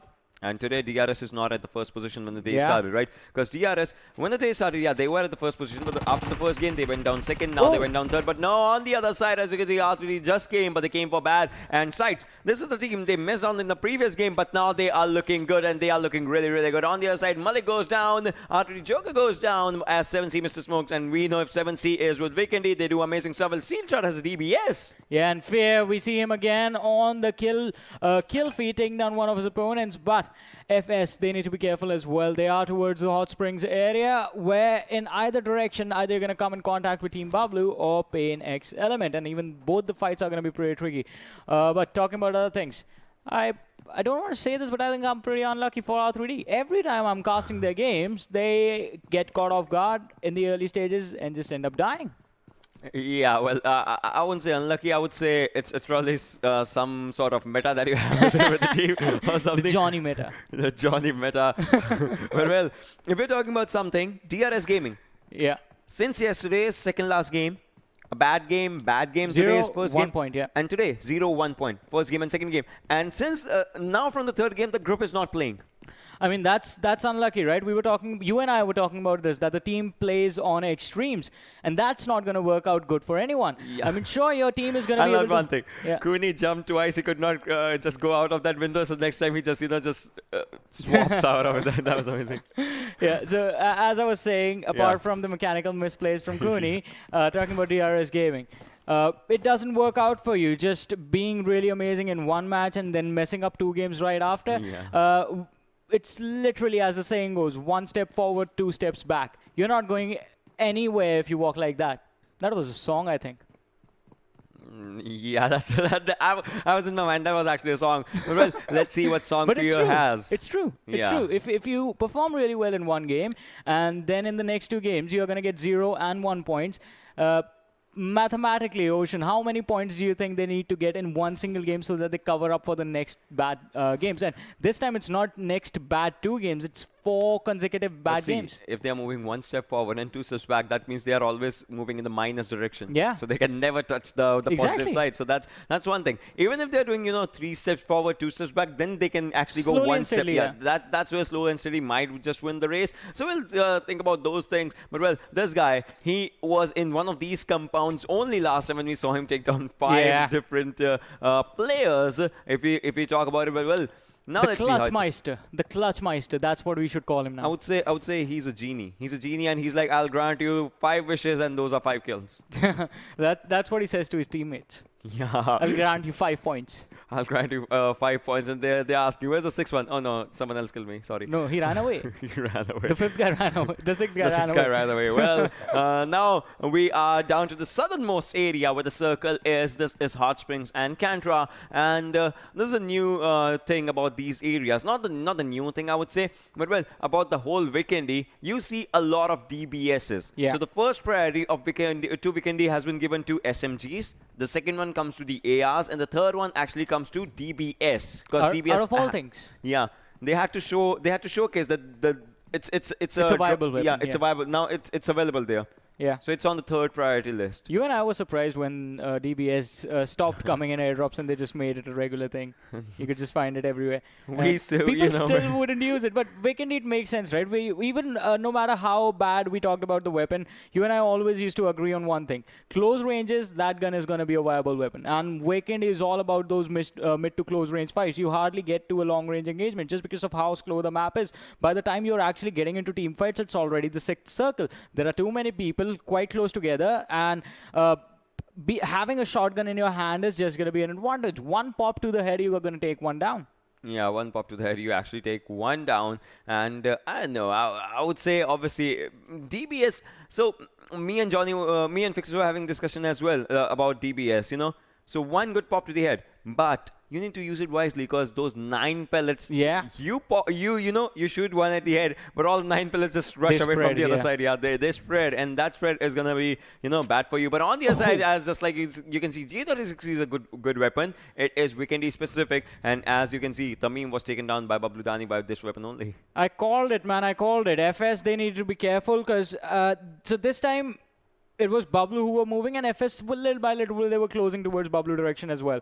Yeah. But had they gone to the other side, it would have been PAINxELMT. These guys would have had to fight, and that would have been a cross-river fight. So that would have been more tougher than this. Even though they lose out on one player in this one, not enough to put the squad of FS in trouble. Still, the early stages, if you survive, you can get those placement points. But look at this interesting thing. Bablu in this matchup are just with a 3-man squad. Yeah, they are with a 3-man squad, and that, I would say, might just change their pace of the game. I mean, if they are getting the kills, they are getting the kills. You can see 1 kill in their frame, as it's still 57 people alive. Count them out. It's still 54 people alive, and that's where it is. But still, they are finding one thing, and that's a good compound for them to hold, for them to just safeguard their park their vehicles, and for them to see other areas once the rotation starts, because the first circle is closing in. The teams that are outside the first circle, one's going to be SCYTES. As you can see, it's outside the first circle, and ElementriX as well. ElementriX lands in Dobromesto, and that's where they are right now. They still haven't moved, and the fight that's happening of Venom Legends, they are also outside the circle, and Venom Legends would not want to lose this fight, because they were the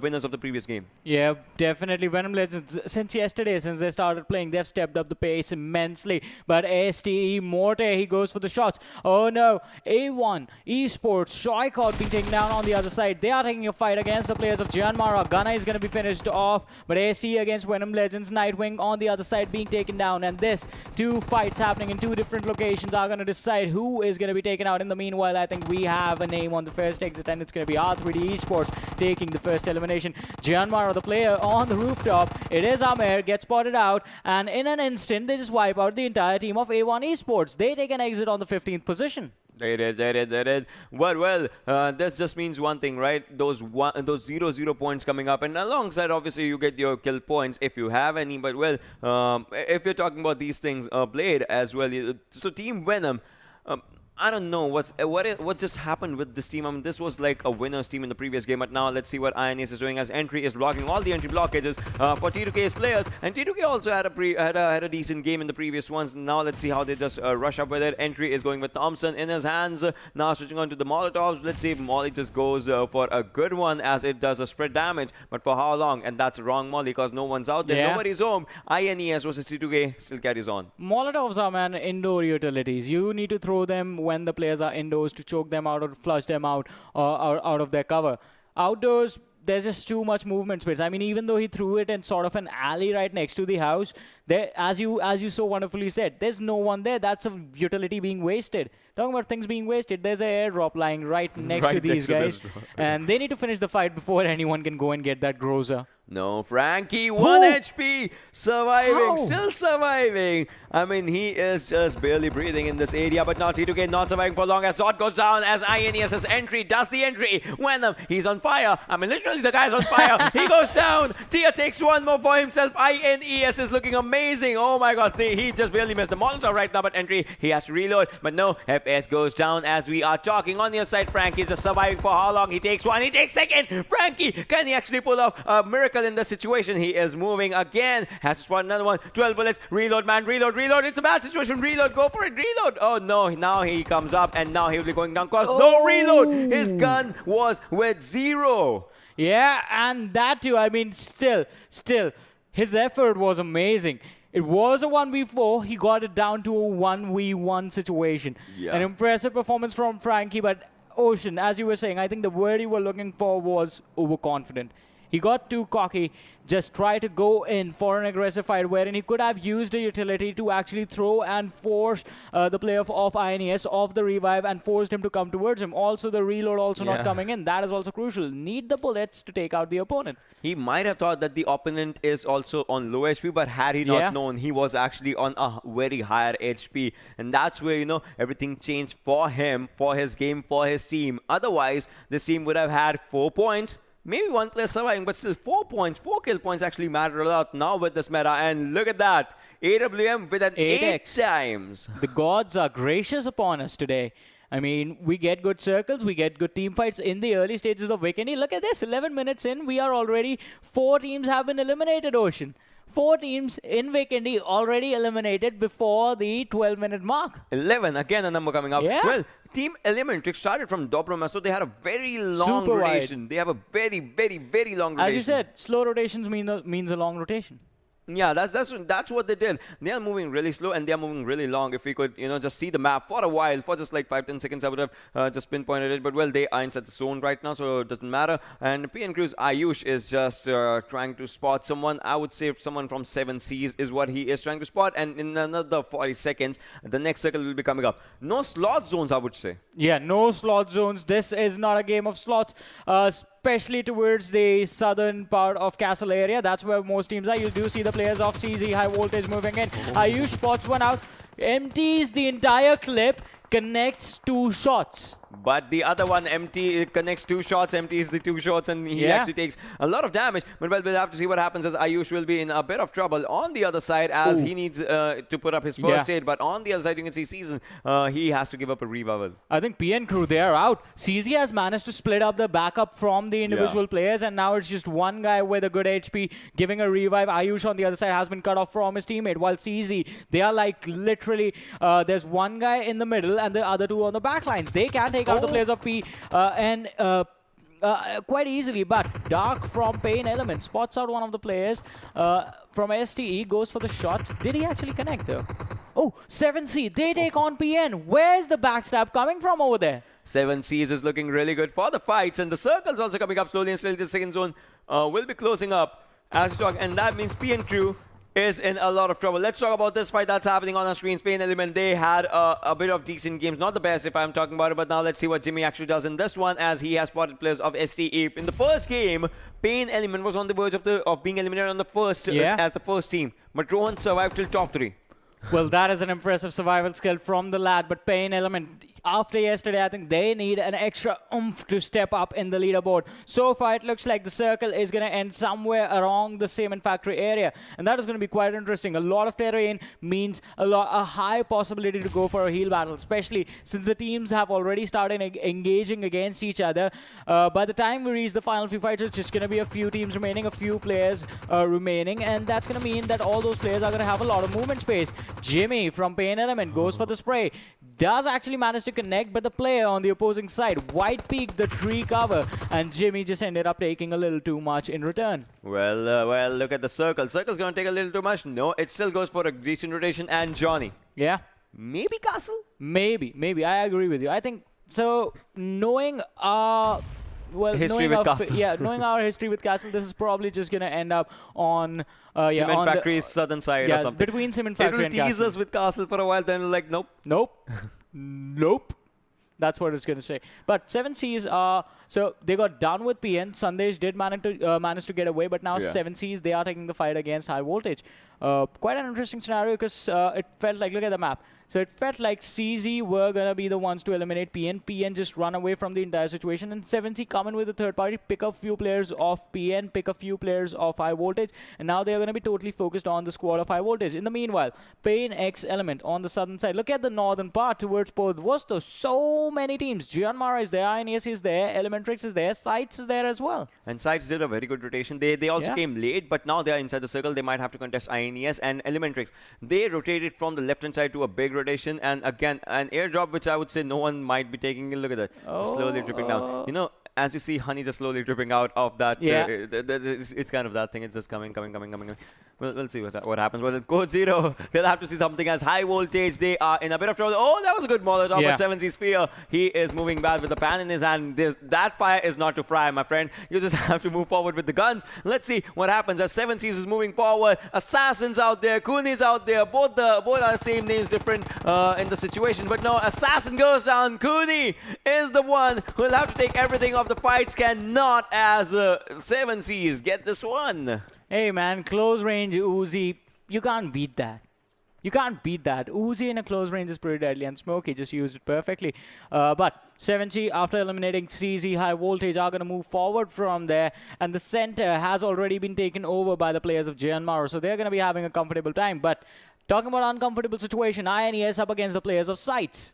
Yeah, and that's very much uncomfortable right now because these teams, they'll have to see everything. INES is a team that's, you know, just not in its good shape right now. Yeah. They are at the bottom of the table. Not at the bottom most, but still at the bottom of the table.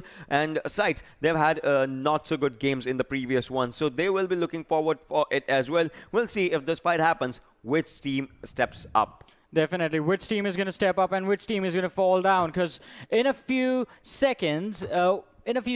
both these teams are going to be required to move out of their safe houses. The blue zone is coming in. It's going to touch the play zone, and we're going to have the next circle. And that is going to spell trouble for both these teams, all the 8 lads that are present here. Right now, Ghost is doing a wonderful job just to keep an eye on the players of INES, not being too aggressive. He's just jiggling his body behind the wall so that no shots connect if one of the players of INES is going to try and be cheeky and just use a sniper to take him out. That's not going to happen. This guy's constantly moving. His objective is pretty clear. He just needs to make sure that he keeps an eye on the rotations of the players of INES. If they get out, he knows about it and he communicates that with his teammate. The only thing that can cause, dramatic change in the shift of balance between these two teams is going to be an outside influence. It's going to be a stimulus, and that stimulus is going to come in the form of ElementriX, who are towards their eastern side right now. It is going to be coming in the form of that team, but well, we'll see what happens as a circle. It's kind of, you know, Hale's Castle as of now, still there, but still, you know, going for that one tease. Okay, so this might actually go to Castle, because next one is going to be the 5th circle, and that is when Vikendi gives the shift. That's a hard shift one. We'll see if it happens. If it goes to the right side, I'm going to be like super bummed. I mean, why are you going to be bummed? We expect that. We expect that to happen, man. It's never going to be Castle. If it gets to Castle, we're going to be excited, though. PUBG gods, give us Castle. if you actually give us a Castle circle, I don't know what I'll do, but I'll be happy. That's all. Yeah. We'll see what happens. INES Yashiro just, moving along with his teammates as the teammates are bringing those vehicles ready, getting them charged up just to get inside the zone. As in less than 10 seconds, the circle is gonna shift. Ooh, again, it's gonna start moving. The blue zone is gonna start closing in, and we're gonna see where this circle is gonna lead the players. Right now, everyone is going and making their rotation. SCYTES have actually managed to get away quite easily, but here comes the fourth airdrop with the demon with two faces, the MK14 coming with the 8X and the level 3 kit. And this is coming in at a really good location. It's coming in right outside of Castle at the point on the water where it touches the cement factory side of the island. We still have a hope of Castle, Yeah, right? there's still hope. Even if we don't get a Castle circle, I'll be happy if we get a water circle in Vikendi. Just think about that as well. That's going to be interesting. That will be really interesting. You can see the circle, ladies and gentlemen, boys and girls. Venom's one player is outside the zone. He has to, contest Stalwart or maybe Team Bablu, maybe Team PAINxELMT if he has to get inside the circle. But Venom decides to go onto the northern side from the back end of Cement Factory is where he might just get in. DE's players are also looking really good, but Shivo, he's moving in. He's moving on to Team Bablu. Team Bablu, if they spot him, they might just take him down. 7C is quite at the central location in the zone. Unless if the zone actually shifts to the northern side, that's where they will be in a bit of a trouble. Let's see what the situations happen as we are going to be touching the fourth zone as we speak. Exactly, and it's going to be quite interesting to see how things change when the fifth circle is going to be up on us. And all these players, is fact, Blade out in the open has the squad of Bablu in the distance. You do see Shivo, as Ocean so wonderfully pointed out, he's going to go for a wide rotation along the very edge of these lines of the circle. That is going to be a little bit risky because even Bablu are present on the edge. Shivo is going to have to make his way in. Oh, it's split. The shift is split between Castle. So that bridge is going to be so crucial. The struggle is real. Yeah, the struggle is real. Also, there's a slight mountain on once you exit the bridge. There's this high ground that we have seen earlier on in the fights. And the compounds on the very sides of the bridge as well. You do see those two small little squares close to the players of 7Cs. Brilliant strategy by PAINxELMT. Look at them. They are just moving for the bridge. They want to hold the bridge. Obviously, if the circle goes towards the castle side, they'll have a good bridge block for themselves. If the circle shifts here, then they're obviously ready for it. And in Vikendi, you hold the bridges in a different way. On Erangel, you hold it from the top. In Vikendi, you hide under them. Yeah, you hide under them. You hide to the sidelines of the bridge, and then you throw throwable something just to distract the players or something. Well, Chubo, I'll tell you, he actually got caught by Team Bablu. They shot a few shots on him. Then he had to get outside the zone, and that's why he's actually out here again, just trying to take that blue zone's damage as the fifth zone is starting once again. So this is where things become tricky. Talking about things become tricky, this is where things become intense. On top against his former teammates. Fight, man. Take the fight against ElementriX. Take the fight. No, but he's like, I'll take the position. That's efficient. We just want some action. We are greedy. That's totally true. But entry takes down VTN's one player. So VTNxJyanMaara will be in quite a bit of trouble. Venom Shubo. Now he's already started heal battling because he knows there's no way he's coming out of it. And we still have 11 teams surviving. 11 potential teams surviving in this one. But on the other side, VTN, they are looking bad. But no, a good revival will be coming up. Yeah, good revival should come up anytime soon. But the players from ElementriX, they actually managed to make their way in. And on top, as I said, a fight against his former teams, against his former brothers. He's going to go for the shots. Nang has been taken down, Mr. Yuzu. Or is it? Well, it is blah, blah, blah. It is my favorite player, my former favorite player, taking some shots from on top, sir, this time. And DE, they have figured out an opening for themselves. But the downside is that they are taking shots themselves. One of the teammates was taken down. Bablu are there as well, right on the edge of the circle. And they are going to contest this fight. Now, the pressure over here is going to be on ElementriX and Team Bablu since they are on the edge and they're going to have to move in. But in the meanwhile, we do see another team take an exit, and that was PN Crew. Yes, but ElementriX might be the next one as blah, blah, blah also goes down. It's all down to Mr. Yozu, but for how long as he is taking damage in that area. But now he is actually, he thinks he's safe, so that kind of looks decent for him as well. DE's players, they have a good area for themselves, but the circle is away from Castle. We expected this, man. We expected this. We know the gods of PUBG don't listen to us. But I want to focus on what is happening right now. ElementriX, they get taken out completely. There's the exit on the 10th position. Now, Bablu are going to move in, and Bablu are going to be in so much trouble. 7 Cs, smack in the middle of the circle. They're going to absorb. They're going to have to absorb a lot of pressure. Venom Legends, they take an exit. PAINxELMT taking a fight against STE. DE, they get backstabbed by the players of JyanMaara. They're going to have to worry about Bablu as well. All in the meantime, PAINxELMT and STE, they are both playing the edge. Dark has been taken down. There's just one more lad for Pain left standing. He gets finished off. STE, they come out on top, and we have 7 teams, 24 players alive in this match. Yes, 7 teams alive out here, and Team Bablu, they are also looking good. Their consistent back-to-back consistency has been decent if you're talking about it. Let's see what happens as 15 seconds more, and the 6th circle is going to be coming in as we see, as we speak, and as we feel the tension between the teams. 5th air draw. Look at this. 7C's Memo will be enjoying that extended quick draw. Or should I say, will be enjoying the extended quick draw alongside the MK14 because that's a perfect pair for this player. If we talk about it, I don't know why that rhymes, but still, I'm a Dr. Dre myself. If we talk about the fights that are going to be happening, you can see they are inside the circle, inside the central area of the circle. They will be looking forward for it, but SCY's Ghost is going to be taking one down if he spots him because that is where the fights will be. Oh, but Bablu, they catch the players of ST off guard. They take down 2 and the fight is going to carry on. CZxHIGHVOLTAGE is going to be the last man surviving. No, he's not actually. There's one more player. There's a couple of more players, in fact. In the meanwhile, Stalwart Esports, they take an exit down to 6 teams, and CZxHIGHVOLTAGE from the back lines. They take the fight against INES. They wipe them out. And INES, they take an exit on the 6. Down to 5 teams, 70 players alive. But the vehicle, it blows up. Abrupt, how did you survive? At the very last second, he crawled away from it, and he survived. But his teammate, he had to say goodbye to his teammates for this match. He won't be able to support them anymore. Well, that just changes quite a lot of things if you're talking about it. But now, 5 teams, 17 players alive, 6 zone coming up, 25 plus minutes on the clock.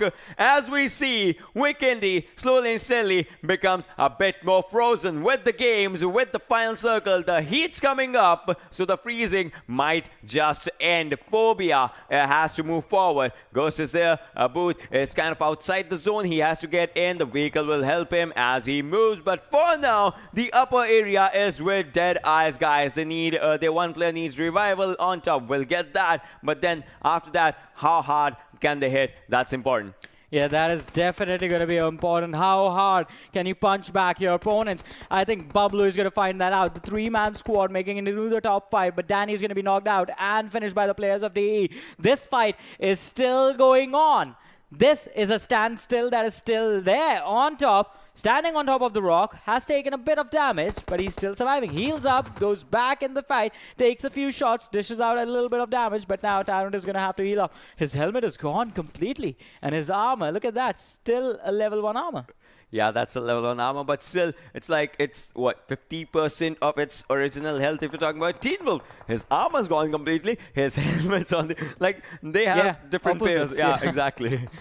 Oh boy, oh boy. At least it's teamwork, right? Hey, I'll take the shots to the body, you take the shots to the head. But what if the other one is like, no, I'll shoot you in the head only, not the body. Well, we'll see what happens. As of now, the circle again goes for the shift, and in 25 plus more seconds, the next shift will be coming up. Look at this, Warusa going for the smokes, has an M4 for himself, which has been nerfed a bit in this update if we're talking about it, but we'll see what Extreme does as he's moving forward. This guy is moving forward out in the open, takes down 1. Oh my god, somebody takes down 1, but no, VTNxJyanMaara, they are in a bit of a pickle as both of their players fall down and they will be finished. Now it's just down to one final player who will be holding the zone.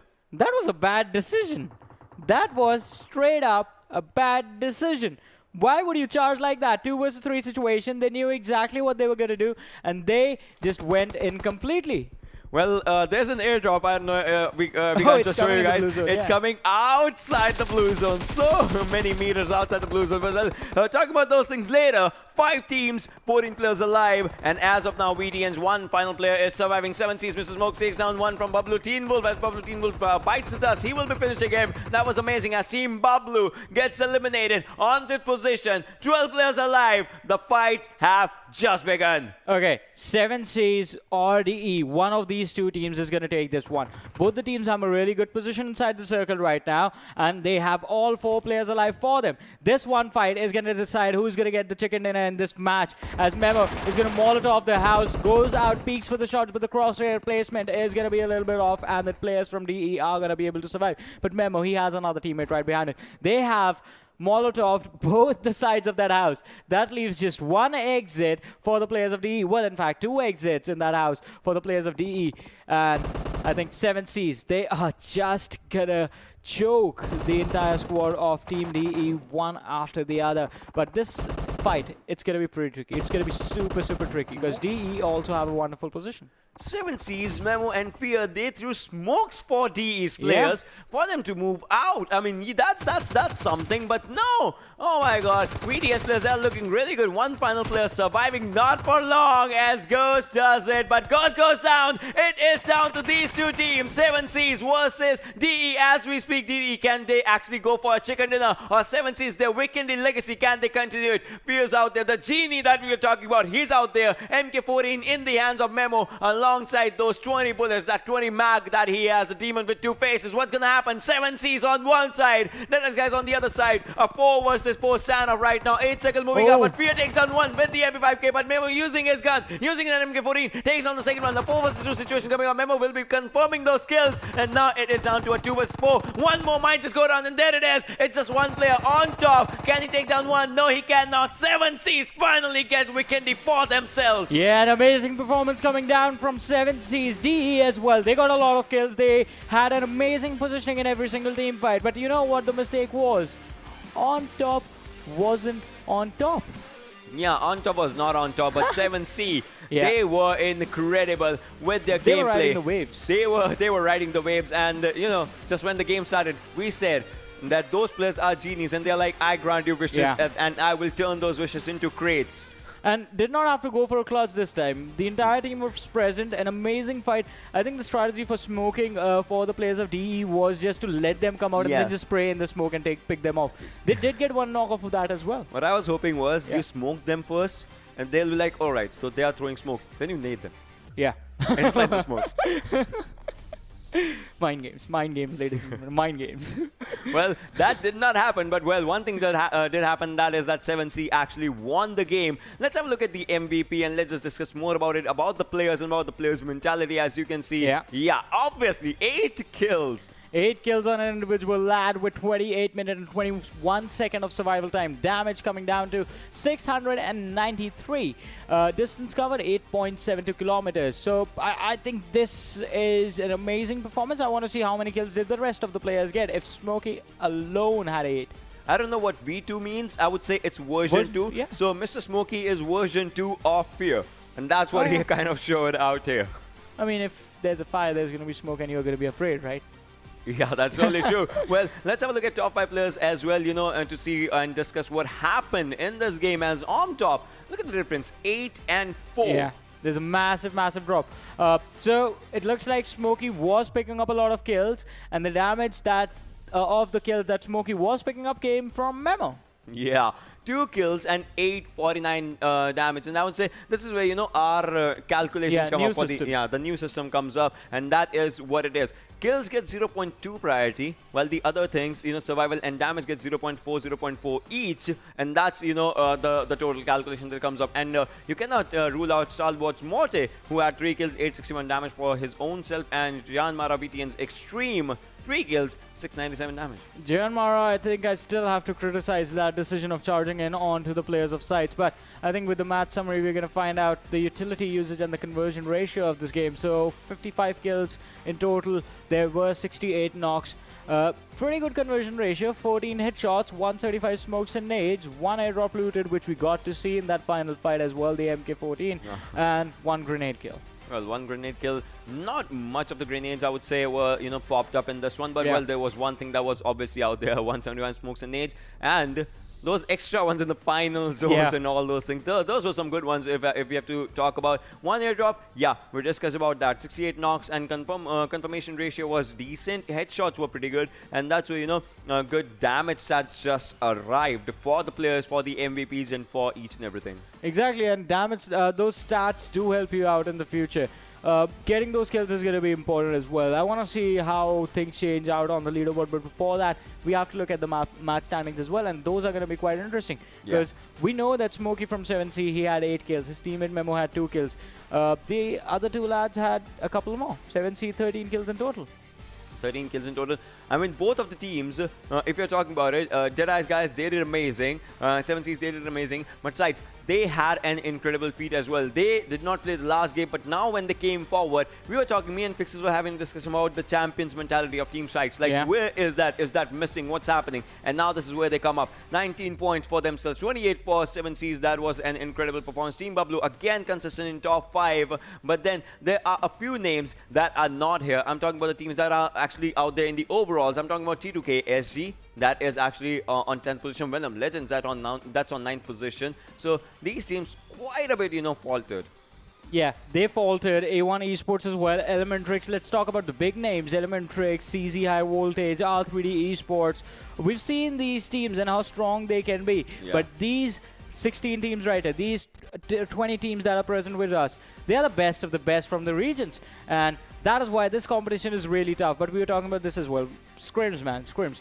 You got to figure out what the mistakes are. Otherwise, you're going to get punished really hard in the future. And you see a reflection of yourself, and that reflection is what comes up in the overall standings, as we will be, you know, seeing those as well and discussing everything about what happens with the teams. Because for now, in the overall standings, some teams have had their ups, some teams have had their downs, and we'll be seeing those as well as we are, you know, just talking about it. But guys, they are looking really good. They are doing what DRS did on their first day, and they are just getting that lead. Consistency always gets rewarded. 141 points for DEADEYES guy. 2 for 7 on the second. DRS on the second, not playing anymore. Team Bablu is there. 114 for them, so they can still climb up. It's going to take a couple of more games, but I think the perfect position lies for Team Venom. They are inside of the top 5 with just 9 matches played and 104 points in 9 games.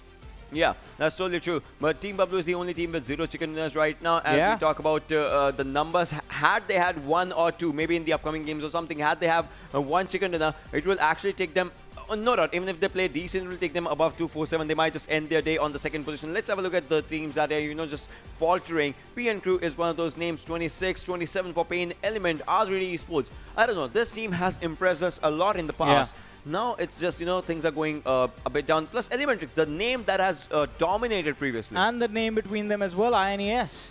Yeah, but ElementriX also, that's totally true. ElementriX has 1 chicken and FutureStation has 1 chicken and still they are down. This kind of shows that, you know, you cannot just rely on 1 good game. You have to get a bunch of them. But DRS Gaming, they had a bunch of them. Still, it's like consistency. Yeah, exactly. Even if you're not getting the chicken dinner, you still have to somehow manage to get those points. And Ocean, you're the maths genius among us. So what do you think, as we used to talk about, finish in the top 3 to 4 kills during the last point system, during the last PMPL, that used to be the average, like 13 to 14 points per game. Teams who were performing exceptionally used to have a 16 to 17 point average, and if you are Bigatron RA, that's when you get an 18 or 20 point average. What do you think the average should be now in every single match? 15 to 16. 15 to 16 again. Previously was 13 to 14, now it increases to 15 to 16 because now you actually have to get kills. And the good games will be, you know, 18 to 20. If you're actually getting 18 to 20 points, because previously first position will get you 20 points no matter what. That's where the difference used to come. But now it's like, you know, 15, and that's where it all changes. We'll see which team actually gets those 15 points in the next game of Erangel. But all of that and much more will be coming right after a short break. Don't go anywhere.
Welcome back, ladies and gentlemen. You are watching the PUBG Mobile Pro League South Asia Scrims Season 3. And, we did see those 3 games pan out, and now we will be heading on towards Erangel. And, anything can certainly happen. But before we head in, any speculation that you want to make? I think I don't want to make speculation. I just want to jump into the game because it is live right now and the trajectory of the plane is going to be in front of us. It starts from the military base and goes all the way towards the Georgopol city. So the trajectory is majorly towards the southern side of the map and the eastern side as well. The western and northern parts, places like Yasnaya, places like Stalwart, Severny, they are going to be quite hard to reach. So I think the furthest you can go is going to be towards Rozhok, which is going to be, somewhat contested if a team that's heading towards Yasnaya decides to drop there for their early loot. Yeah, absolutely. But this time around, we have some new set of teams coming in. We'll have to say goodbye to DRS for right now because they've played most of the matches. They'll be sitting this one out alongside a few other teams. But as we can see, Team T2K, they drop off at the military base. Talk about Isnaya Poliana, we did used to have 247, but now they are also going to be sitting out. So let's see, anything can go wrong, anything can go right for either of the teams. But before that, we'll have to take a look at where the circle actually forms. Yeah. I mean, I was just going to ask you, where do you think is going to be the... So I'll give you a backstory, right? Yeah. Me and Ocean, for a long time, have been pointing out places that are highly, highly underrated. We already do have a circle, like, highly underrated. For example, Primorsk. Hardly any team goes over there, right? But when teams do, they have comparatively easier early game states. Zarki is going to be one of those places. Severity is going to be one of those places. Kamishki. What according to you, would be one of those highly underutilized, underrated drop locations where if a team drops early game, easy you can get through? Prison. Whoa, yeah. I'll tell you why. Because with V2.0, it's got a lot of new compounds, and same can be said for Milta Power as well. Even the factories have been worked out, so explore those new areas. That is what I would suggest to all these teams, because they have been changed, they have been revamped for a reason, right? And you need to capitalize, you need to see what's going on out there. Shelter, another of those places. I have those mixed drop with maybe say Mansion, then Lipovka, then the compounds between that. A lot of places are wide open, but as you can see, according to the flight path trajectory, so the same pattern we did witness in the first map of Erangel. The flight path trajectory goes one way, the entire opposite direction the circle forms. And this is the kind of circle that might, what we would think right off the start, might end somewhere between prison or shelter, but you never know. Those curveballs coming in, I would love to see something happening around the northeastern side of Mansion, that open area. That is where the team's mettle will definitely be tested. Definitely, and it's going to tell us how strong the teams are with their performances. But right now, the players of PN Crew, we do see them on the northern part of the map. Around that broken, crashed plane area, and they are going to have a troublesome time in these early stages finding weapons on themselves. Good thing for them is going to be the fact that there's no one around them, so they're going to be able to reach the shooting range, and then if they want, they can travel towards the Severny area, look for the weapons, look for the utility, the armor, the helmet, all the good things that you need in this game, and then carry and move forward from there on out. But I think the cluster that's there towards the center, look at that. Rozhok has the players of DE. Then there's CZ present quite close to them as well. Pochinki and School have been taken over. The center of this map of Erangel is going to be a battleground filled with a lot of teams and a lot of dead bodies. Yeah, absolutely. A lot of teams will have to figure out how they are going to try to rotate to the eastern side. Because talk about the teams, we have ElementriX. They are trying out a new drop location. Earlier, we used to see that shift where 2 of the players used to go to Ferry Pier, 2 of the players are near the military base island. Now, Nang is kind of looting around towards Quarry. That's a very good area as well.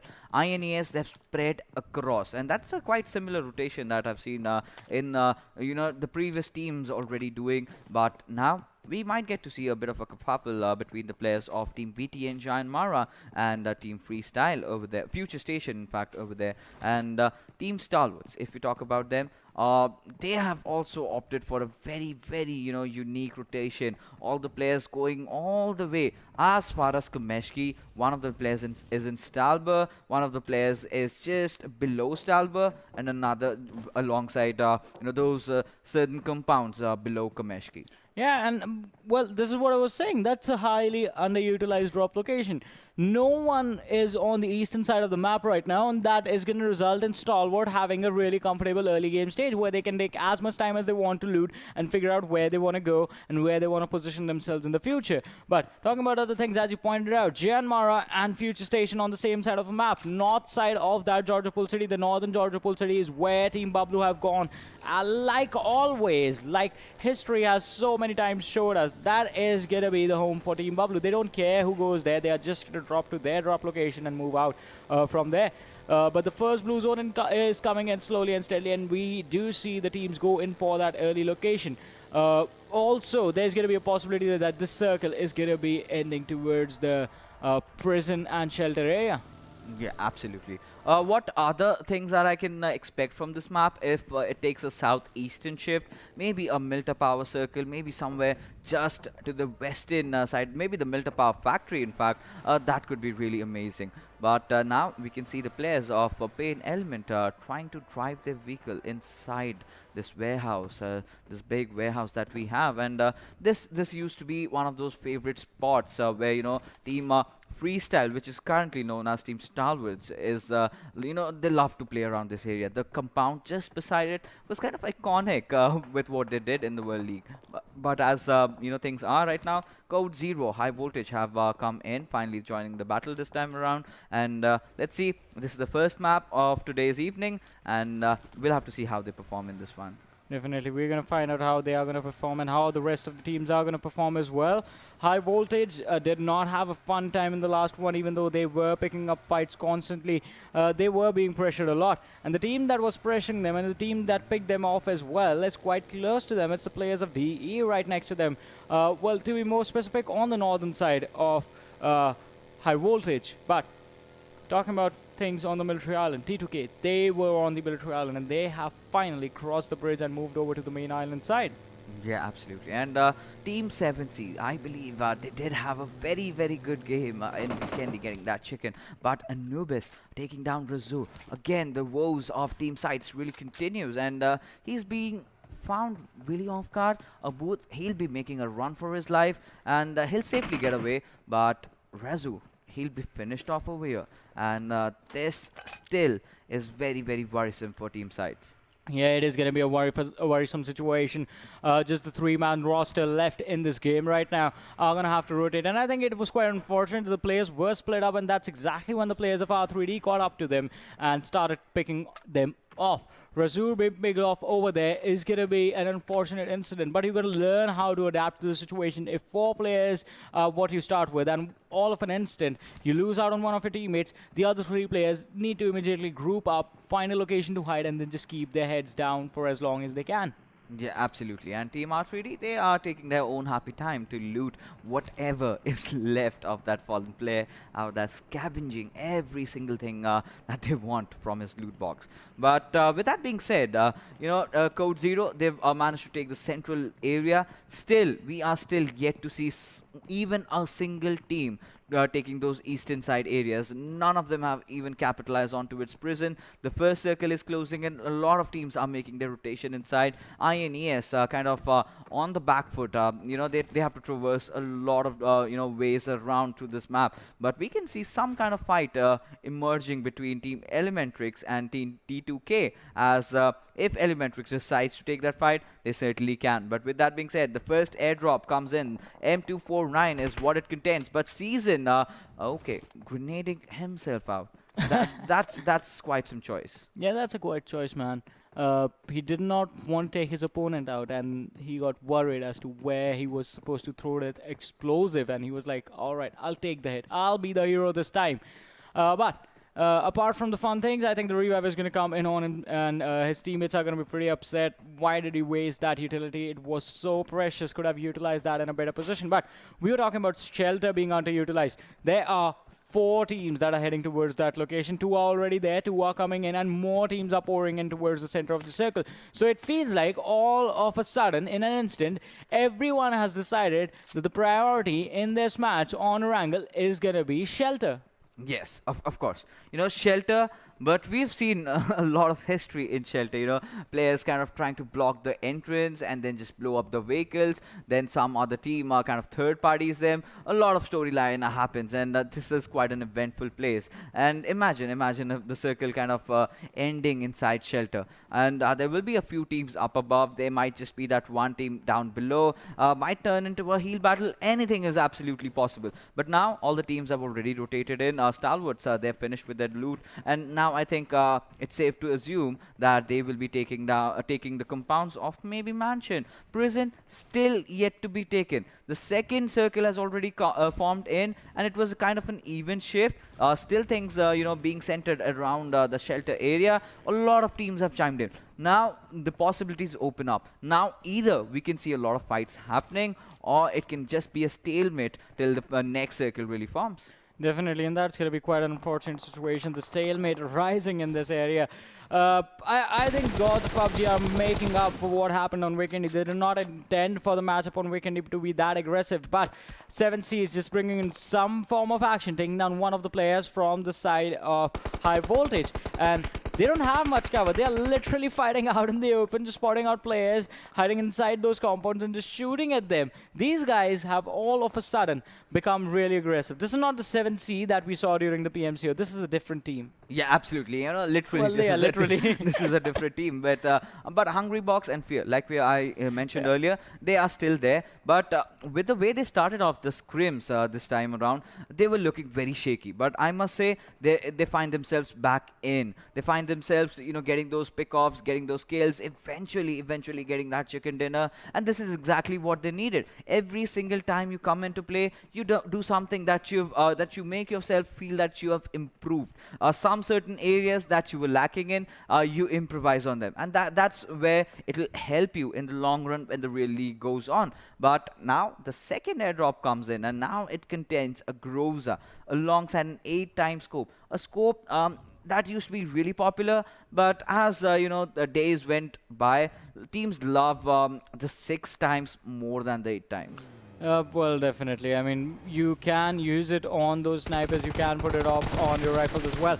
Oh, FS, FutureStation, bad rev, not going to be happy about that. Spotted out a player from Team Bablu, but Teen Wolf is going to be taken down by a nade from Kapshi, and another nade coming in from Tamim is going to result in a finish of Pikachu. Bablu all of a sudden are in a lot of trouble. Tyrant and Danny, the only 2 players left standing, and standing enough, strong enough to fight. The utility, the nades are dishing out the damage. They have to knock down, and it is going to be a troublesome situation. One good nade from Tyrant or Danny is going to be able to take down a lot of players from the side of FutureStation, but this fight has been slowed down. The pace has been completely turned around. Bad rev with another nade being thrown.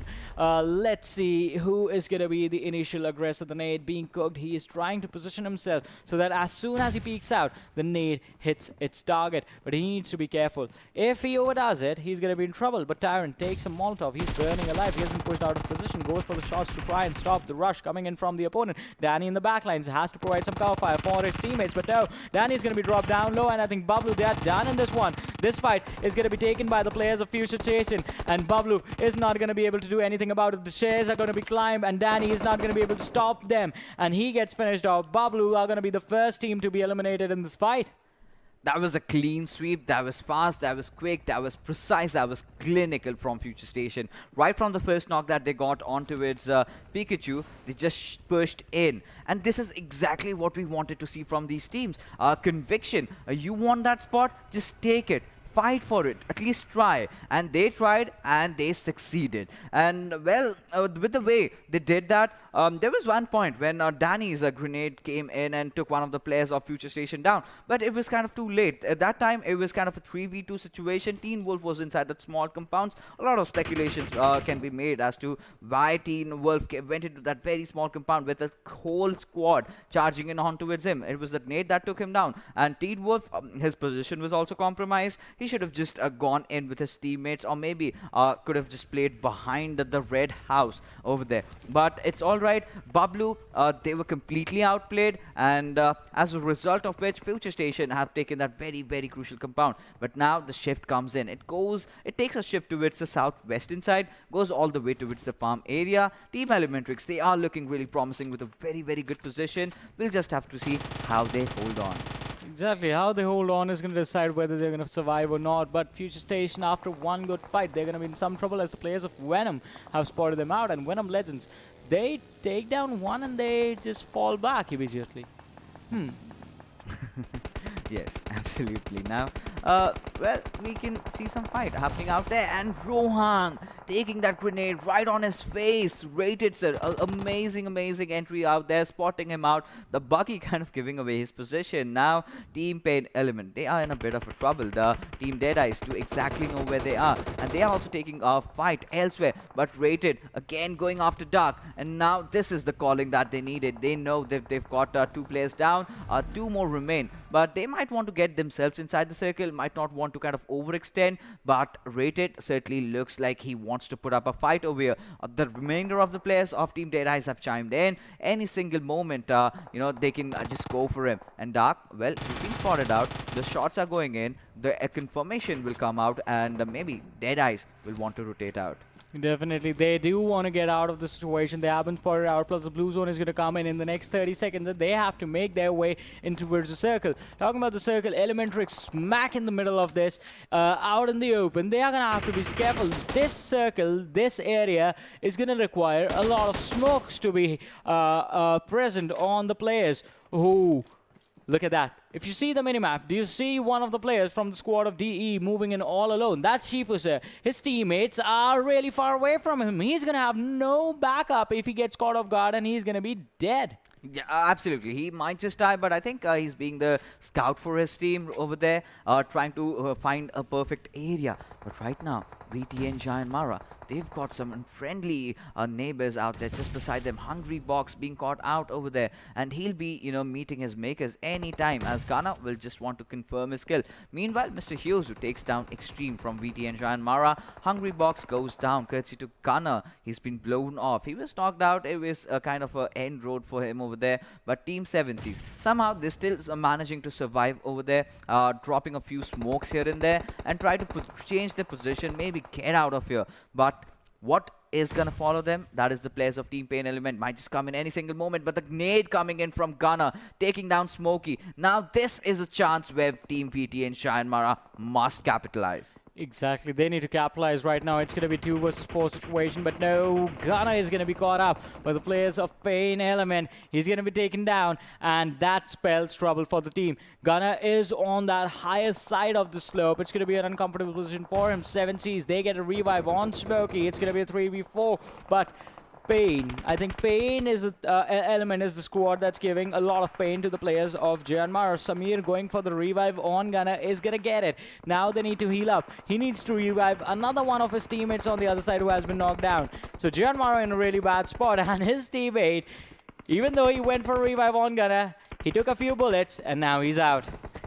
Absolutely, and just as we can speak, 3 players are blown away. They're no more in the lobby. Samir feels lonely right now, and I do not know where does he go after this. He's got squads left, right and center. If he shoots the players of PAINxELMT, he might just get shot down by the players of Team ElementriX. He's got another different squad just beside him. That's Team 7C. Well, Team 7C Fear is in a very good position, can take a fight against the players of Team Stalwart. One good grenade coming out from this lad might secure 1 or 2 frags instantly for his team. Yeah, definitely. But I would like to disagree on one thing. I don't think Samir feels lonely. I mean, he's surrounded by a lot of people. You're not alone when you're surrounded by a lot of people. He's hostile right now. Yeah, he is behind enemy lines. Yes, not just behind, inside enemy lines.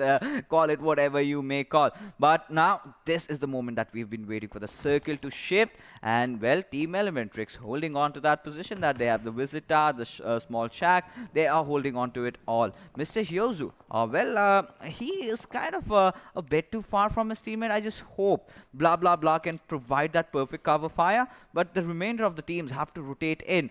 With a lot of teams kind of pressing in, this is going to be a tough situation for Team ElementriX to actually go in for the defense, because the area that they have, the compounds that they have, they're just singular over there. One good grenade, if a team wants to commit to one area, Team ElementriX has basically done so. Yeah, but INES taking the fight against Venom Legends, and Venom Legends, they are going to be backstabbed by the players of DE as well, so they're going to be in a lot of trouble. Fear from the side of 7Cs. Oh, the nade is going to take down Malik, and Stalwart in an instant are going to be in a lot of trouble. The smoke is there, and that was a smoke that 7Cs threw to protect themselves, but they don't realize that the opponents have two players knocked down.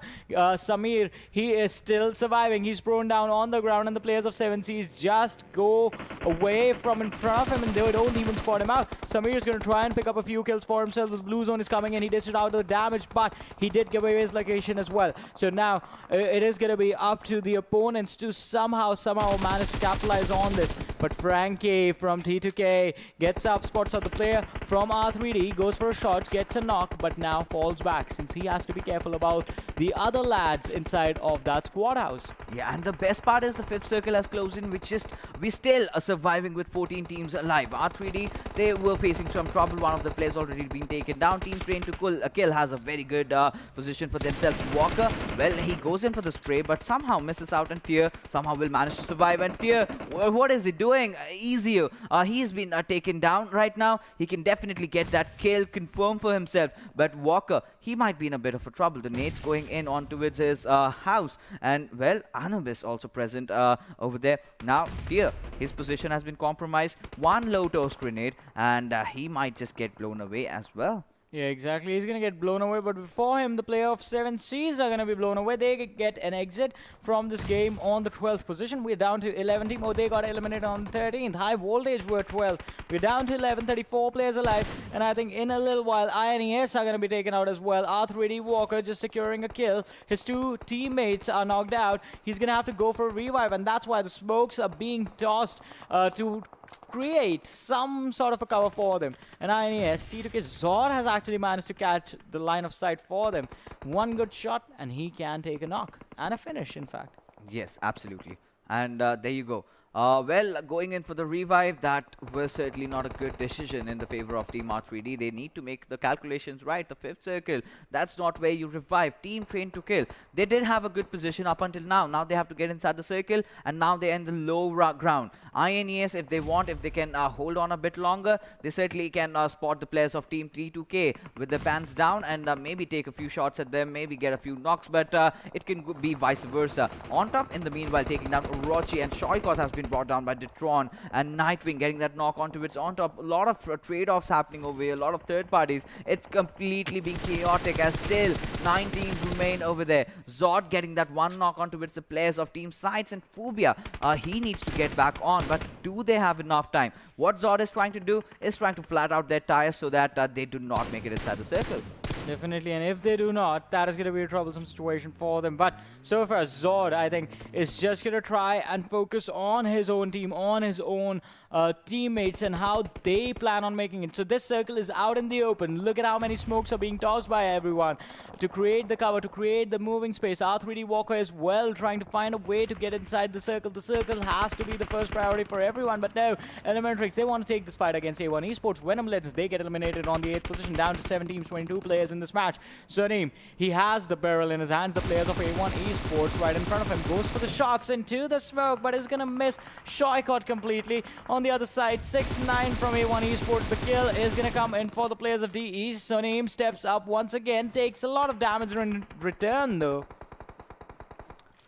Right now, Sonim, He's missed quite a few shots out there. He was spraying inside the smoke, but he just got outplayed over there. But blah, blah, blah. Getting that knock onto it, Shoykot. But Dante will trade him off with an Uzi out there. Dante, but does not have enough time to go in for the revive. Well, Sonim, in fact, can get that revive onto its blah, blah, blah. But, well, with the circle closing in, that's going to be a very tough call. Shoykot has finally been put down to his misery. But Dante, he is pushing in, and Sonim, oh my goodness, finds him. And I thought on top might just push on towards him, but that does not happen. Blah, blah, blah still survives, as ElementriX can certainly get a chicken dinner for themselves. A1 Esports also bowed out of this particular game, but Frankie is the last member surviving from Team T2K. Well, he's got quite a lot of enemies right above him, but Team DEADEYES look to be in control of this particular area up until the players of Team ElementriX come closer to them. But one thing really going wrong with Team ElementriX, all of the players sticking at one spot, and one good grenade from the players of DEADEYES might change things around for them. Well, definitely things are going to change around, but how are they going to change? That is going to be a big question. We're down to 4 teams, 11 players alive. It is DE, it is T2KSG, which is 1 player. That is going to be Frankie. Then there are 2 players from the side of SCYTES, and then the players of ElementriX, who have the high ground, but they don't have the circle for them. They have one particular edge, but after that, they're going to have to come down on the downslopes and then take the fights from there, which is going to be quite tricky. So far, I think Frankie, if he survives the onslaught of DE, is going to be in a really comfortable position to at least secure a top 2 finish. But DE, they have a good flow. You can see the kill bar that they have. They have 8 kills already confirmed, plus all the 4 players are alive. So this game is going to go out to either ElementriX or DEADEYES. And DEADEYES have been really consistent. The last game as well, they were in the top 3. This time, again, they're going to be in the top 3, if not the chicken dinner. And, well, take a look at Team SCYTES. Despite the fact that they were completely pinned out, they still have somehow managed to get inside the circle. They've got a good ridge, but Phobia just surviving by a sliver of HP. A Boots position has not been compromised, but he's right out in the open and spraying down the bullets. Definitely does reveal his position as he goes down. There is no chance on earth that Phobia can go in for that revive. And there he goes, down to the players of DEADEYES. Now Team ElementriX have set their eyes on towards the players of DEADEYES. The position's completely open to them. Shifu sir is definitely lobbing that grenade in. That comes out, and will that connect? No is the answer, but Mr. Hyozu almost getting knocked out, but Shifu will get that knock on towards Nang. Mr. Hyozu is surviving with just 30% HP. Mr. Hyozu still gets it knocked regardless, but he gets blown away by Rated sir. Saw him, watch your legs, he falls out, and blah blah blah, just having the cover of the smoke, cover of the shack. In fact, what can he do? Frankie has been taken down. Now we're just down to our last 2 teams. Rated just pushing on to it, blah blah blah, gets taken down, but blah blah blah still fighting it around. But well, on top will clutch that one out. Sonim, the slippery legs definitely helping him just a bit to survive, but for how long? His positions have been revealed. Now on top certainly should go on that revival trail for Rated, at least get him back up, as the numbers will definitely matter, as Sonim's position being compromised, Wadusir's kill being confirmed. Shifu will also meet his maker, as any single moment this 1v2 situation might just change it around. But Sonim, you need to get on top to take that fight. I don't know what he's doing. He needed to go in. He needed 1 grenade, and he can still take them out with 1 nade, but no, he's going for the gunfight. He takes down 1. He still has the HP bar to take on the last player of DE. It has been brought down to a 1v1, and he comes out, goes for the peak, and finally ElementriX, they get the chicken dinner. DEADEYES guys, they get eliminated on the 2nd position. Sonim, utility would have been much more efficient, but hey, if you can shoot him in the head, why not? Just be John Wick, man. Well, you know, you commit mistakes and you win games out of it. That's not a good life lesson. Yes, certainly that's definitely not a good life lesson. And him slipping down that slope kind of ensured his survival, because when the players of DEADEYES were alive, they were just charging in onto it, blah blah blah. You know, he was just not there. They did get that knock on towards him. Maybe Sonim could have been finished off, but him staying there, him taking all those knocks, him converting all those kills, and that final the penultimate knock that he got, that kind of gave him the you know, booster. Despite the opponent having the you know, Uzi, still could not really stand, because Sonim, his hands were hot and he was ready. got that chicken dinner despite a slippery leg. I was saying like, hey, one nade, you can take both of them out in an instant. And he was like, Does not matter. I'm already warmed up. What am I going to do? My fingers are going to get cold. I'm going to shoot them in the face. Yeah, absolutely. He definitely did rise up to the occasion for the players of Team ElementriX as they got the chicken dinner. But right now, let's take a look at the MVP. There's no doubt who has to be the MVP. He has 12 kills. Wow. That's absurd. That is absurd indeed. 12 kills, 1,064 damage, 25 minute 49 second survival time, and 5.61 kilometers distance travel. That makes sense though. Distance travel, I mean, I was impressed. ElementriX, since the early stages, since the initial rotation from the ferry pier, they were always in the center of the circle. And towards the end is when they had to play the edge. Yeah, and the best part was they were holding off really well. Yeah. That showed that they did have good scopes. They did have a perfect teamwork, synergy out for each other. They did go in, even if a player was knocked out, they saved. Even I must give credits to blah blah blah. He definitely did put up a very, very good fight.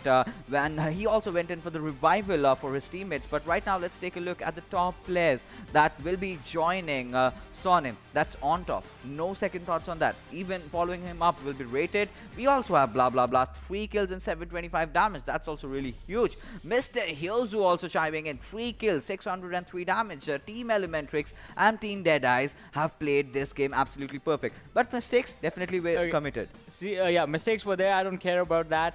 3 players of ElementriX are on the board. Yeah. There's 18 kills right there. In one game, out of 3 players. There are 4 players in a team. How many kills did the 4th guy get? If he was also on 3 kills, that's 21. 21, and we'll definitely get to that right now. We'll take a look at the match summary and see how things have panned out. 196 smoke grenades. Yes, it's decent. We did witness that one vehicular manslaughter. We did get 3 grenade kills, 3 airdrops being looted, 74 knocks, out of which 60 were confirmed. That's a good conversion ratio. It's all right. I won't complain because it's fine. But talking about that last fight that we witnessed, Team Deadeyes, they had that game in the bag. How could they mess up? I mean, it wasn't a big mistake, right? I mean, it did cost them the crucial placement points in the match, and that's going to be a huge impact since ElementriX has a lot of kills.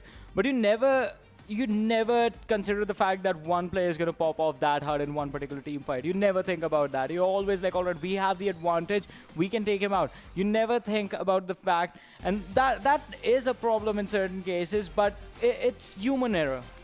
It's human error, but talk about the fight, the last penultimate fight.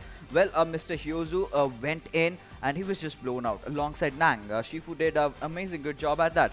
Rated kind of blowing that vehicle up. That was the cover which Mr. Hyozu thought that he'd keep for himself, going for the heal. But that was okay. Till then, it's all right. Now, we just had 2 players of ElementriX surviving. That was one blah blah blah, another Sonim who just slipped down. But what really went wrong was that they just charged in one after the other on blah blah blah. Blah blah blah, securing that one knock and then getting knocked out made things easier for Sonim. Well, whatever it was, I think ElementriX did close out the game in a really beautiful manner. Let's have a look at the match standings and see how many points kills did they get in total.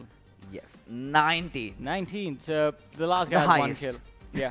The last guy did get that 1 kill, but it's absolutely right. As long as you do your job, you get that chicken dinner. 34 points is what they will be earning from this map straight. But Team Deadeyes, guys, they also fared off with a very, very high kill game.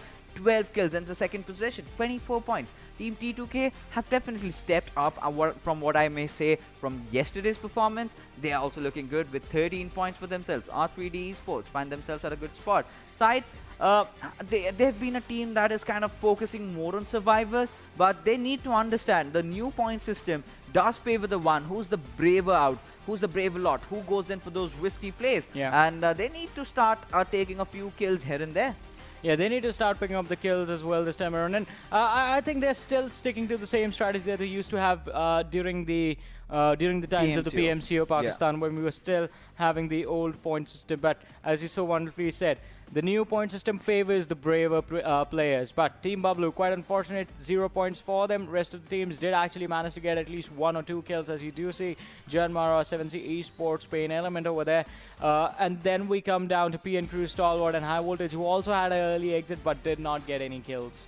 Yeah, absolutely. And I'm getting stoked up to see what do we have in our overall standings? Same. Because DRS Gaming, they're not playing. 247, they're not playing, which gives enough ample opportunities for the remainder of the squads to really step up. ElementriX, after this amazing outing, they might see themselves, jumping a few places up on the position points. But the final Erangel that we have. But before that, we'll have to take a look finally at our overall standings after 4 games that we have had so far today. And DEADEYES guys still somehow cling on to that first spot. But, they have created such a huge demarcation. They are just climbing up. 14 games they've still played. That's a different thing. But amazing outing from these lads. Yeah, 39-point difference between DEADEYES guy and 247 Gaming. I think we need to wait for 247 and DRS to step back into the battleground to see where they are going to go. But Venom Legends, they've finally started to drop out of the top 5. A1 Esports taking them over, but Venom Legends still have a lot of games remaining. They're still sitting on 10 matches played. They need to be a little bit more consistent. I'm pretty sure this team is going to be the leading the leaderboard before we know what's going on. Yeah, absolutely. Talk about Team ElementriX. They finally made it into the top half of the table, but a few teams have stepped down. 7C, this was a very good day for them. They are certainly stepping up. Team T2K, they're kind of falling down, but they've got enough points for themselves. SCYTES, despite missing that one game out, still on the 13th position. Anything can happen. But the teams that are having some terrible outing, I must say, that has to be PN Crew, that has to be Assiduous Esports, PAINxELMT, INES, not the INES that we are accustomed to see in the last PMPL that we saw. They were so phenomenal back then. A lot of roster changes, a lot of players are choosing different lineups, and the new INES kind of looks to be in shambles. Yeah, it is in shambles, and not just them. I mean, there are a lot of lineups along with them. PN Crew as well. I mean, I still wish I could get to see the PN Crew that me and Ocean saw during the spring split of the PMCO. That was an amazing team. This lineup, this team right now, not at the same level. They are here. They are in the PMPL scrims right now, and they are going to be playing the league as well. But they need to figure out what is going wrong, what has gone wrong, what is not working out, and then fix it and do that before the actual tournament starts. Exactly, and that is what they have to do. Go back to the drawing board and figure things out and fix it up as soon as possible. But right now, we will be heading out for a short little break, and then when we come after the break, we'll have our final game of today's evening. That's gonna be played in Erangel.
Welcome back, ladies and gentlemen. You are watching the PUBG Mobile Pro League South Asia Season 3 Scrims. And right now, let's not wait any longer and just march into the fast-paced map of Sanhok. I would love to see this flight path trajectory. And suddenly, it's gone all green. Yeah, I was just going to say you don't march in, you fly in, man. You fly into the map of Sanhok and, well, we missed our flight.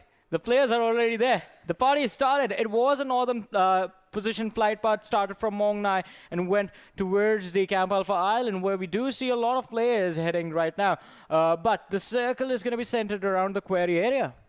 Yes, and now the southern circle that I can see is going to, kind of prepare these teams for the worst case scenarios. And there is one circle that I am yet to see. That is cave. We have never seen a cave circle. Is this going to be the map? Because every single time we have a similar circle, it goes all the way down to its quarry. It somewhere ends down there. But yes, quarry is a very interesting place where these teams can battle it out amongst each other. A lot of dips, a lot of good compounds that you have for yourself. But now, again, the same thing happening. The first Sanhok that I saw, the Western Islands were kind of clear. But now that we have come in, now they're not clear at all. 1, 2, 3, 4 teams over there.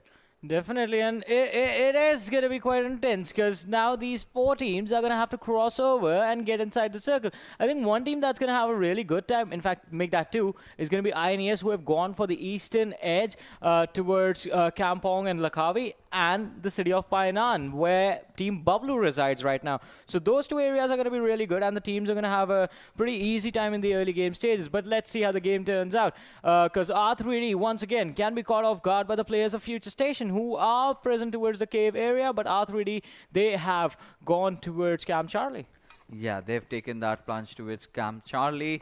Meanwhile, 7C is dropping off at Sami. And one good thing is that the center is wide open for anyone and everyone to take it for the grabbings. But Team Bablu, they've been lucky all the time. They've always have had the circle in their favor. And Painan is certainly that kind of a spot that you expect that will be in the circle in the first circle when the first zone comes in. So now quarry area, that's wide open. Pan, that's also wide open. Team PAINxELMT will definitely be looking to take that one in for them. But Team T2K, they will have to close in and might get just sandwiched between A1 Esports and PAINxELMT. And well, if A1 Esports is engaging, if they make enough noise, VTNxJyanMaara will come in. And now, if VTNxJyanMaara go for the third party, Venom Legends will come in. So you can expect not just third party, a lot of parties. Yeah, definitely. It's going to be a house party. It's going to be a rave. It's going to be a festival that's going to be happening. But when is it going to start? When is going to be the opening ceremony? I think we're going to have to wait for that. So far, things look pretty standard as far as this matchup is concerned, apart from the fact that there is going to be a possibility of having the final circle towards the cave area. But apart from that, early stages, no one's going to be taking a fight. ElementriX are going to be pretty much comfortable up until the point. High voltage are going to be coming their way. But PN Crew is also one of those teams that looks like they are in a split. So 2 players towards Camp Alpha, 2 players towards the Ruins Island. So that split might also head in that direction if the team decides to play the edge of the circle. Possibility of that happening quite low. One more team that's going to have to be in a worrisome situation is going to be the team in Chami. That's going to be the squad of 7Cs. But right now on our screens, we do see the team that landed towards the Cow area and the Tatmok area. It is Venom Legends. A huge expectations for this team to perform.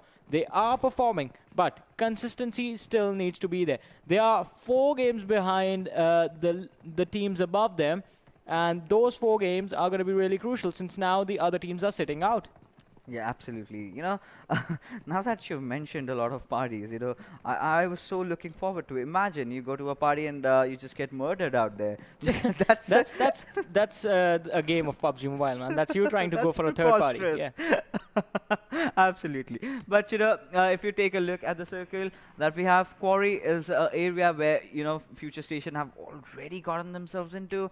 INES might backstab them, and this is the best thing about Sanhok. You need to have either those compounds, or make sure the rocks beneath which you are just beside which, or behind which, wherever you are taking cover, you need to be safe. If a single bullet is fired and the enemy acknowledges that, you're in troubled waters. But yes, one good thing about teams is that you do not get enough utility. So those grenades, you might get to see that in those early games, but when we come till the end, you do not have much of them remaining for yourself. So that can be a bit troublesome. But talking about the teams, all right, let's talk about this drop, AWM. And attack stock, I don't know what I'll do with that, but I'm certainly going to pass over if I see an AWM, at least in Sanhok. Okay, I understand where you're coming from. The battles on Sanhok are close to mid-ranges, right? Yeah. And AWM, that weapon is long-range weapon. Close-range snipers, you hardly get to see the action. But it's still a weapon that has a lot of power, a lot of potential. One good shot and you are getting a knock for yourself, a guaranteed knock from that one shot. Why not just take it and use it to create opening for your team? I think that is going to be the best you can do with this on this map. But definitely, I agree with you. Tac stock is going to be a better pickup. AWM, you will hardly get the opportunity to use it before you realize where the opponent is, before you try and spot him out and take your precise aim towards the head of your opponent. They are going to finish you off already. Yeah, I mean, as long as I'm not as good as Luxy, I do not imagine. Or on top in this scenario. Yes, as on top. I do not imagine myself holding or yielding a bolt action and a powerful weapon as that. Even say DMRs, I would not prefer that in Sanhok. I would love maybe an M4 loadout alongside a Uzi, or I would have loved it if MP5K was available in this particular map. I mean, it's there in Vikendi.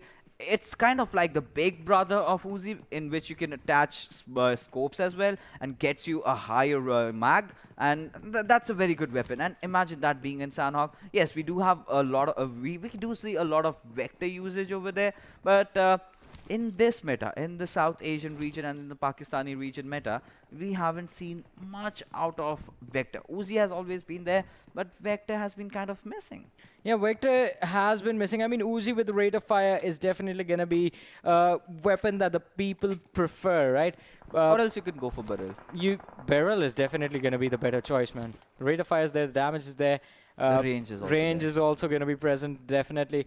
So it is going to be a better pickup. Plus, if you are going to carry a sniper with you, the mag is going to be the same. Oh, Bablu in some trouble. ElementriX from the rear coming in with the knock. Talent is going to be taken down.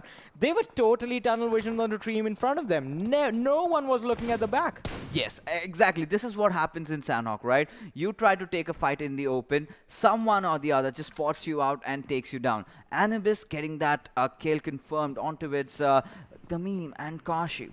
So that Kapshi, in fact, that's going to be really, really troublesome for FutureStation. And, well, taking the center right from the start can also go wrong. And that is exactly what they have displayed right now. Meanwhile, the members of Team ElementriX, they're definitely on high spirits right now. They are high on their morals. They know now that they've committed a lot of mistakes, but they certainly have found their way back inside. And now they kind of look prepared for the league. But, we still have a few more days to go. And in that, I would really want to see this team in the top 5. Yeah, same here. I would love to see this team in the top 5. There are a lot of expectations, a lot of fans behind that squad and behind that roster, but the performance is just not coming in. But that is what we say, right? These are just the scrims. Practice as much as you can, get warmed up, get used to your opponents, find out if there are any mistakes happening in your plays, in your rotations, be it in your team fighting, be it in the communication of you as a squad inside of the game. Find those mistakes, then there's going to be a gap where you can work on those mistakes and practice on fixing them. And then when the actual league starts, you're going to be giving your A game. You're going to be bringing your A game. What a rotation, ladies and gentlemen, coming in. Or you can do this. Or you can Stalwart. do this. Yeah. Or you could do this, yeah. You can just chill. Yeah, absolutely. You can just chill as long as someone on the shores will spot you down and blow up that boat, and we have seen that on numerous occasions. In fact, just day before yesterday, one of the squads did try to take the boat, and they were just blown up. Their players kind of jumped out, but still, they were picked off one after the other. But you know, Johnny, I'm really getting happy right now because I believe this might just be that cave circle, something that I've been looking out for so long in my entire casting career. Not even once did I get to cast a cave circle today. Might just be the day. Yeah, today is going to be your lucky day, and today is going to be our lucky day as well. Ocean was here as well. Ocean has been begging for a cave circle on in Sanhok for a really long time as well. Yeah, absolutely. That calls for a new video from Ocean side. Yeah. Zone in Sanhok, in cave. I mean, imagine. A video with him crying in the beginning, finally getting the cave circle, maybe. Yes, that's the thumbnail idea. I hope he is listening to this.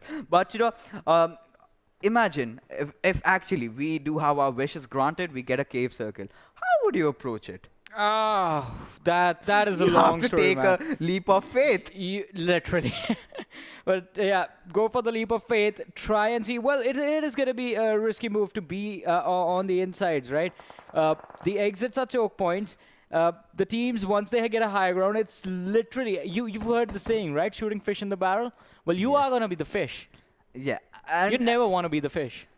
Absolutely. And adding on to it, you don't want to be Sonim either over here. Yeah. Imagine you just... Hey, why not, man? He won he got the chicken dinner. Yeah, but now if he goes down, he just can't get back up right over there. Yeah. Because now to take an exit, you have to take the waterways. I'm pretty sure Water is making fun of his teammate right now for falling down. Yes, and that got them the chicken dinner, man. Yeah. But now, okay, this is a pretty interesting pixelated tuk-tuk that we have in front of us. A vehicle, I don't know why it does even exist. Imagine you are riding across the rainforest and some unfriendly neighbor spot you out and just take you down. What are they intending to do right now? It's a ride, maybe. But let's see how things work out. As PN crew, they spot out the players of SCYTES, and it's going to be Razur who's going to be spotted. Oh, smoke to smoke, perfect rotation. They take a few shots, but it's going to be worth it. Mr. Boro is not going to have the opportunity to take the shots again.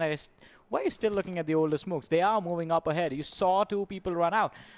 Focus on them. Focus on the targets that you can take out, not on the ones that you haven't spotted out here. Your teammates are going to be able to provide you with some support over there. And with a few mistakes here and there, I think SCYTES are just going to be running away from this entire scenario without even ever having to fight. But R3D, they're going to have to take this fight against the players of 7Cs, as Zeo is going to toss a nade towards the players, trying to deny the push, trying to deny the opportunity to take him out and knock him out. But is that going to happen? As 7C, they go for the rush. Zeo is just going to go down for free. Yeah, absolutely. He was just, holstering up a grenade, trying to cook it around, and 7C is making that perfect entrance. But, you know, when you have a high ground and you know your enemies are pushing close, you should go for the low toss instead. And Walker taking down Storm over there. 7C got in a bit of a cover, kind of a bit of a crossfire, getting shot from elsewhere over there. Well, Love will definitely deploy that smoke, but why?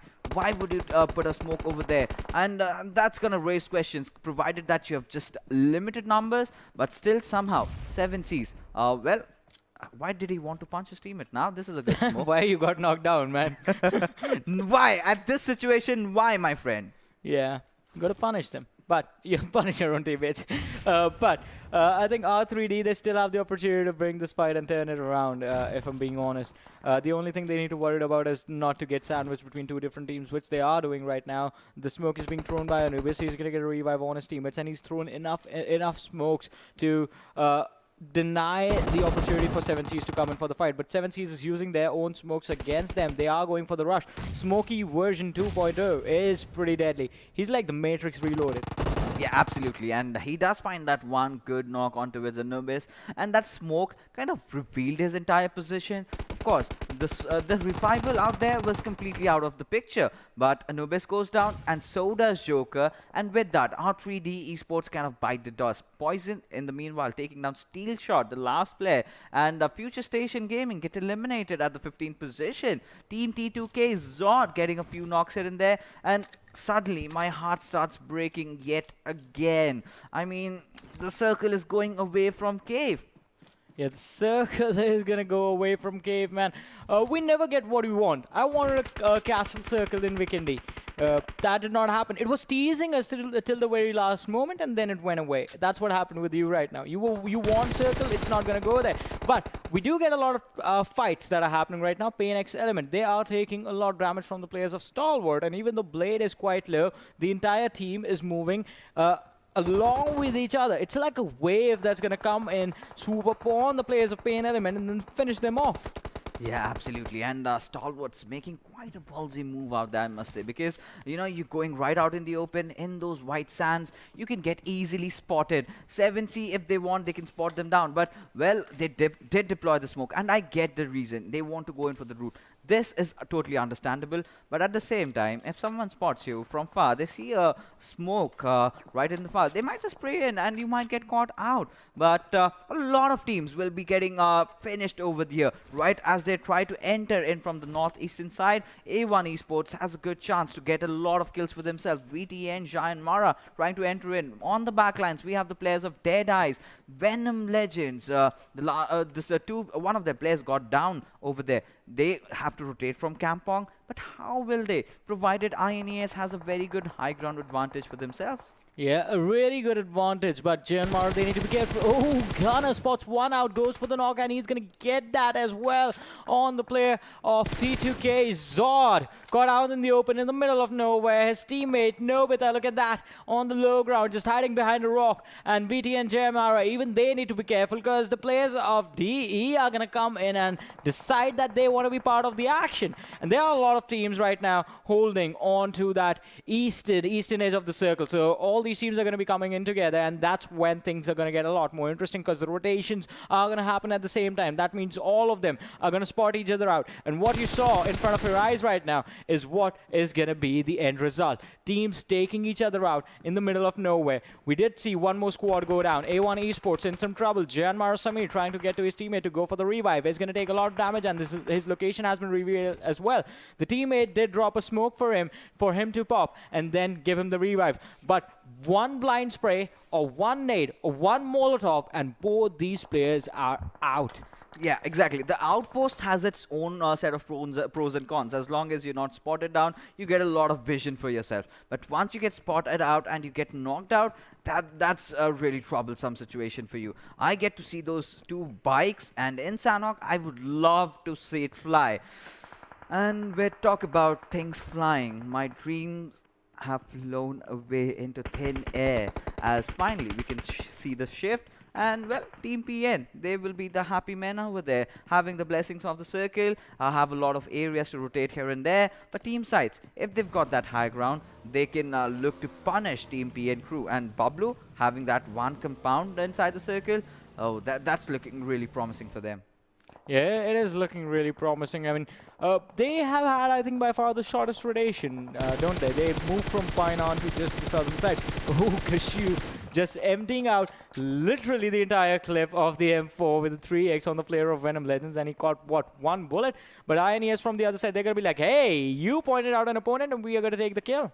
Yeah, and that is exactly what they did. Right now, Team Stalwarts, well, Kashuf, he's just looking into oblivion, staring out, gazing across the sea so as to find someone. But talk about seas. We have the team of 7C out there, and they are also rotating in. Well, they're inside the circle. Team Bablu, I must say, has the best position right now, but they certainly have to defend it. If Team ElementriX and Team PN crew decide to, you know, push in at the same time, they might take some beating out there. But Team DEADEYES, they've also made that rotation inside the circle. Now we can see the players of A1 Esports engage against them. And now this is going to be a bit troublesome situation. DEADEYES, Shifu Sir will definitely be biting the dust as Abud gets that confirmation kill. Yeah, the confirmation kill is going to be pretty crucial. I mean, that is literally, it literally means you're securing a point for your team in this match. But High Voltage could be in some trouble. They are swimming in the waters right now, and if they don't reach the land, that's where their crates are going to be, deep inside these waters, especially considering the fact that Stalwart Esports are right on the beach show, and they're going to spot one out.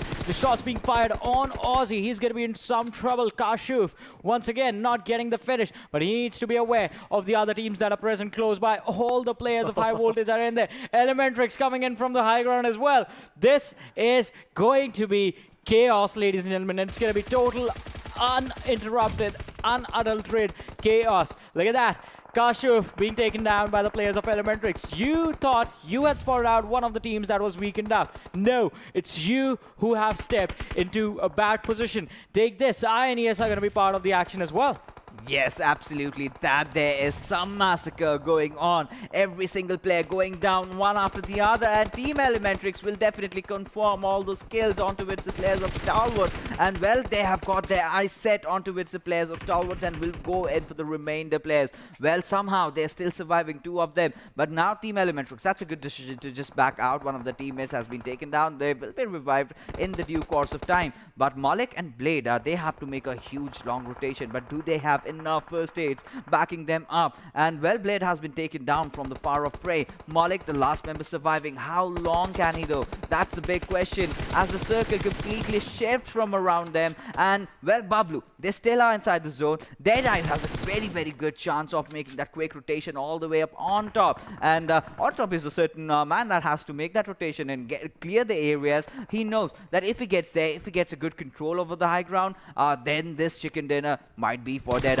Yeah, it can be. That's going to be a possibility. But ElementriX, blah, blah, blah, is going to try and catch Malik off guard out in the open, who is inside the blue zone right now. I'm talking about the blue zone. It's going to start moving in the next 4 seconds. And the circle is not on top of anyone. Although PN Crew and Team Bablu are right on the edge. They have the ability to stop everyone. Spots out Mr. Yozo. Teen Wolf goes for the shots and dishes out a lot of damage. Stopping out ElementriX is going to be a really big deal. Teen Wolf is going to have to absorb all this pressure and take this fight, especially without their IGL. It's just going to be Danny, Pikachu, and Teen Wolf in this situation. JyanMaara, they take an exit on the 9th position down to 8 team, 23 players alive in this match. And ElementriX, they are still trying to find a way in towards the circle. The only thing that's stopping them is going to be the squad of Bablu, and Bablu needs to be careful with, because look at this huge wave of players that are running in from east, heading west, inside the circle. Can spot them out inside the compound and take them out, but they're going to have to fight amongst themselves first, as Ghost is going to be taken out. 70 Smokey is going to confirm the kill. The entire squad, 4 people strong. They're going to finish off SCYTES in an instant as Abud, the last player standing, is going to be taken out, down to 7 teams, 18 players,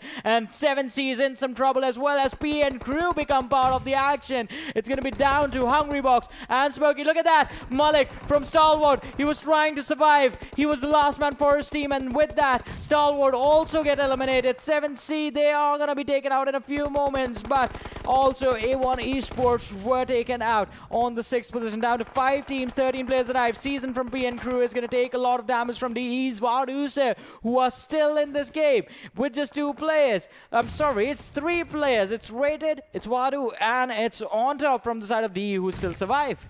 Yeah, absolutely. Ladies and gentlemen, what you just witnessed a few couple of moments ago is welcome to Sanhok. Yeah. This is what can go wrong with you if you just cannot get into the right place at the right nick of time. Well, 7C, they have been having their troubled times, and somehow they have managed to survive. One of their players remaining, but still, the grass is definitely looking really green and really neat for the players of DEADEYES. They've perfectly positioned themselves. ElementriX, they are fighting their way inside the circle. They have a clean route, but for how long? They have got the smokes. They're certainly using that, but Bablu has set their eyes on them for such a long time, and now they need to get that high ground. They need to contest DEADEYES. Maybe Team PN Crew might just chime in, and maybe we can see some heads popping out from ElementriX, blah as he is yielding the main machine. That's the AWM. Yeah, but still, let's see if that works out. 7C Esports, they get eliminated from this game. PN Crew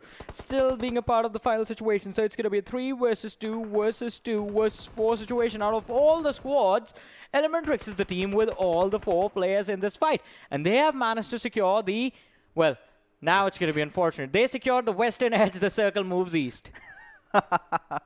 Well, you know, I suffered a heartbreak. I think the players can do with it. They can certainly live with it. I just hope they have enough smokes, right? ElementriX, they've done so much all the way coming from cave, completely going down south, wiping down at least not just 1 but 2 squads, then kind of facing off Bablu.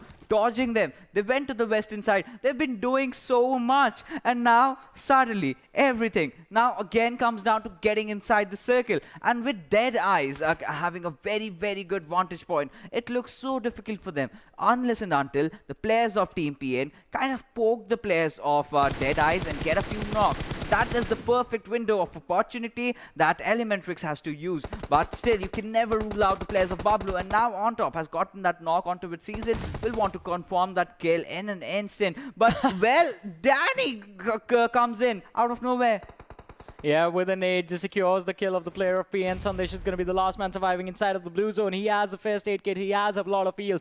But can he survive enough to get a few extra points for his team? Team Bablu, they are moving along with the blue zone as well. It's going to be a risky play. They have to take on the team of ElementriX. And ElementriX can get sandwiched between Team Bablu from their flank and also the players of DE on that high ground. But Sandesh finally steps out from behind the rock. He's going to get at least one knock for free. And yes, he has given out a lot of damage to Danny. The knock is going to come in as well, but Sandesh does not survive. Even though he got a knock, he's going to die out to the blue zone, but he's given away the location of his opponents. Nang from ElementriX is going to be the aggressor on the players of DE. Teen Wolf trying to take the fight. Dishes out the damage, goes for the shots, but now he's going to be the last man left standing for his team. Can he take this? Can he take the assault of ElementriX? Sunim is just barely there with any HP. One good nade from Teen Wolf is going to end the two players of ElementriX. The nade was tossed out, but it's not going to be doing enough damage. And with that, Team Bablu, they finished third in this matchup, down to two teams. ElementriX already have 10 kills for themselves. On top from the side of DE in the final fight against his former team.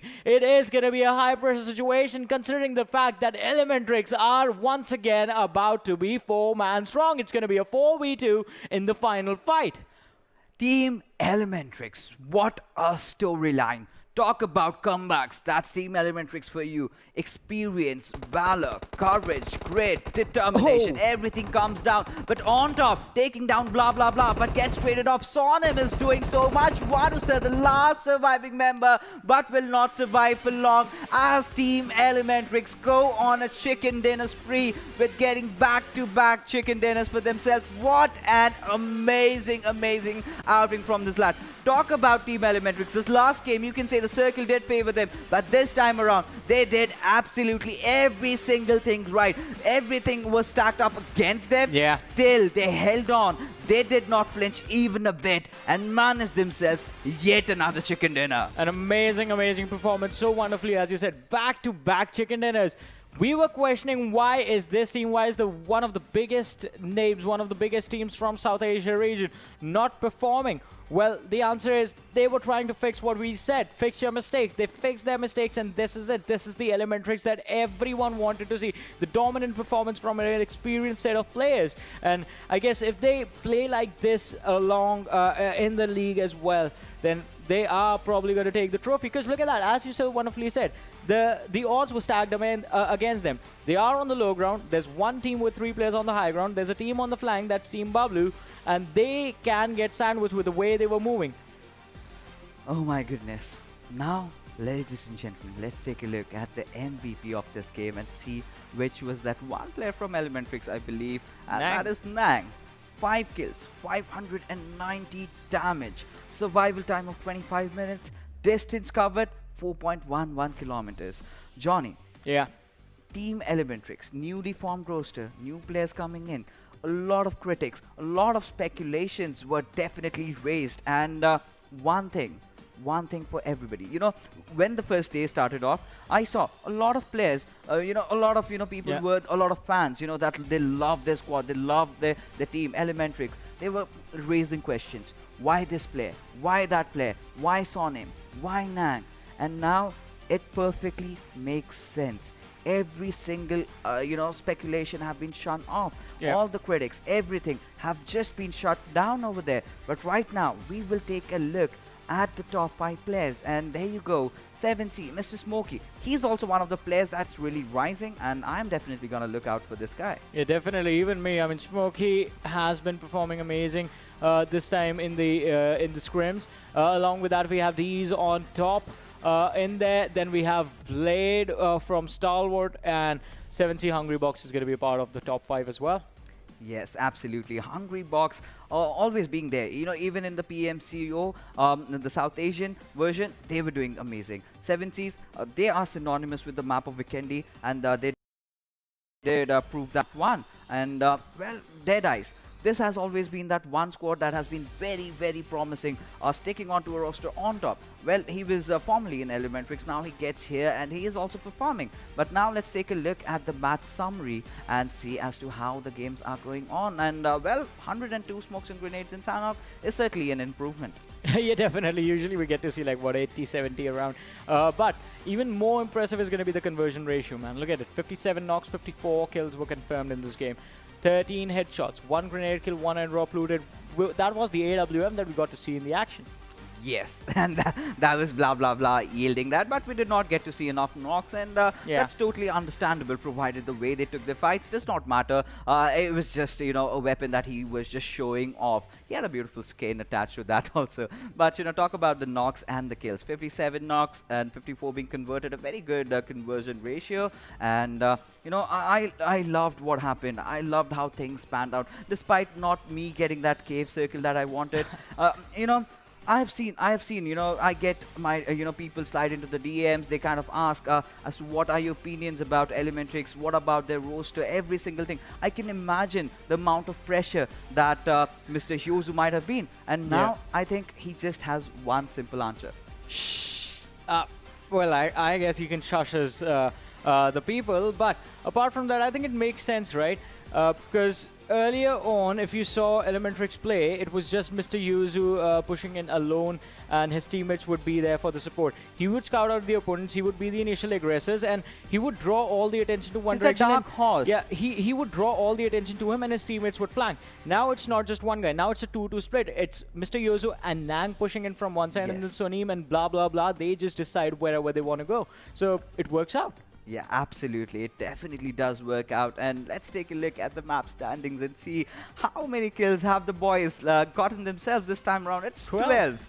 27 points. I mean, I can see 60 points are already out there just from these two games. Talk about making a comeback story. I'm pretty sure they made themselves back in the top half. And now I think they have their eyes set on top 3. And that is exactly where Team ElementriX is supposed to be. Following them up, not far behind, are their close competitors, their comrades, of course, outside the game, but inside everyone is a bitter enemy. But this did manage to get a few decent kills. 5 kills, 17 points, not too shabby. 7C Esports, courtesy to those 8 kills, are sitting comfortably on that 3rd position with 14 points. Yeah, and then there's PN Crew on the 4th, 8 placement points, 3 kills, 11 in total. But look at that team, Bablu, just 1 kill coming in for them, and that was towards the end as well. They have 11 points in total. So not a too shabby performance, but they need to work and regain their old form that we know that they have, and sort of the same performances that we're used to from them. I want to see the second half of the standings and see which teams had tough time. So PAINxELMT, once again, being in the second half. JyanMaara is going to be there on the 9th position with just 4 points. FutureStation finishing this game with 0 as well, along with Pain. Yeah, PAINxELMT, they need to figure a lot of things out. They do have good positions, they do have ample opportunities to, you know, gain advantage, but somehow they're not able to capitalize. And same can be said for FutureStation. Having the likes of Badrev, one of the very experienced player from the Bangladeshi region, and they've been having their tough times. I mean, they're not too bad, but this is somewhere I do not expect them to see. Same here. I mean, not expecting them to see in this sort of a standings, because like these are the players that have all sort of made a really strong history for their region, for for themselves as well, and that is it, right? Once you do that, the fans expect the same level of performance, but it's not going to happen every day. We're going to be patient. We're going to give them time, because they do need to adjust. Did that. Yeah, ElementriX did that, but ElementriX has Mr. Hyozu, who's been like at the forefront of the PUBG mobile scene in the region. Yeah, absolutely. Right from, I guess, the days that I started casting, I've seen ElementriX, Mr. Hyozu right at there. Back when he was playing from the United States all the way up until here, it was such a huge journey for him, and it's been a long one. But right now, let's take a look at the kill leaders, the one players, the list of players, in fact, shining out everyone. And boy, oh boy, it's on top. that has outstayed Rahman. Of course, Rahman did not get to play those a few games in the last, but he did play most of it. So on top, now gets to sit on top with 6,036 damage. So he's going to be on ludicrous. top of in terms of damage and headshots, right? Because Yes. no one else is going to compete with him. 6,036 damage, 8 headshots, and this one young player, one really young, very talented player, all he needs inside of the game is the high ground. Yes. That's one of his strongest things and the flaws as well.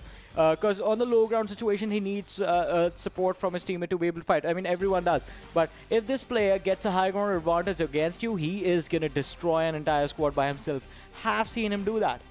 And talk about new faces making an entrance. Yeah. Mr. Smokey V2, where had this lad been in the PMCO? Yeah. I mean, I did not see him in any team, and suddenly he comes out of nowhere and he starts top fragging. And well, that's the best thing about PUBG Mobile. You have so many talented players throughout the globe. They just need that stage. They just need that opportunity. Every single grind comes down to this. This is just the start of a journey that he will embark upon, and I'm sure he's got a bright future ahead. But right now, let's take a look at the grenade kills, the teams that have gotten the maximum numbers, and we can see a lot of 6 grenade kills. The top 3, in fact, are DRS Gaming, 247 Gaming, and then we have 7C Esports. So we kind of have demarcated them on the basis of the damage that they have caused from their grenades. All 3 of them sit at the same number, but the damage kind of separating them. Yeah, definitely. And even the last 2, Deadeyes and Abrupt Slayers as well, they have 4 grenade kills each, but the damage is definitely going to be different.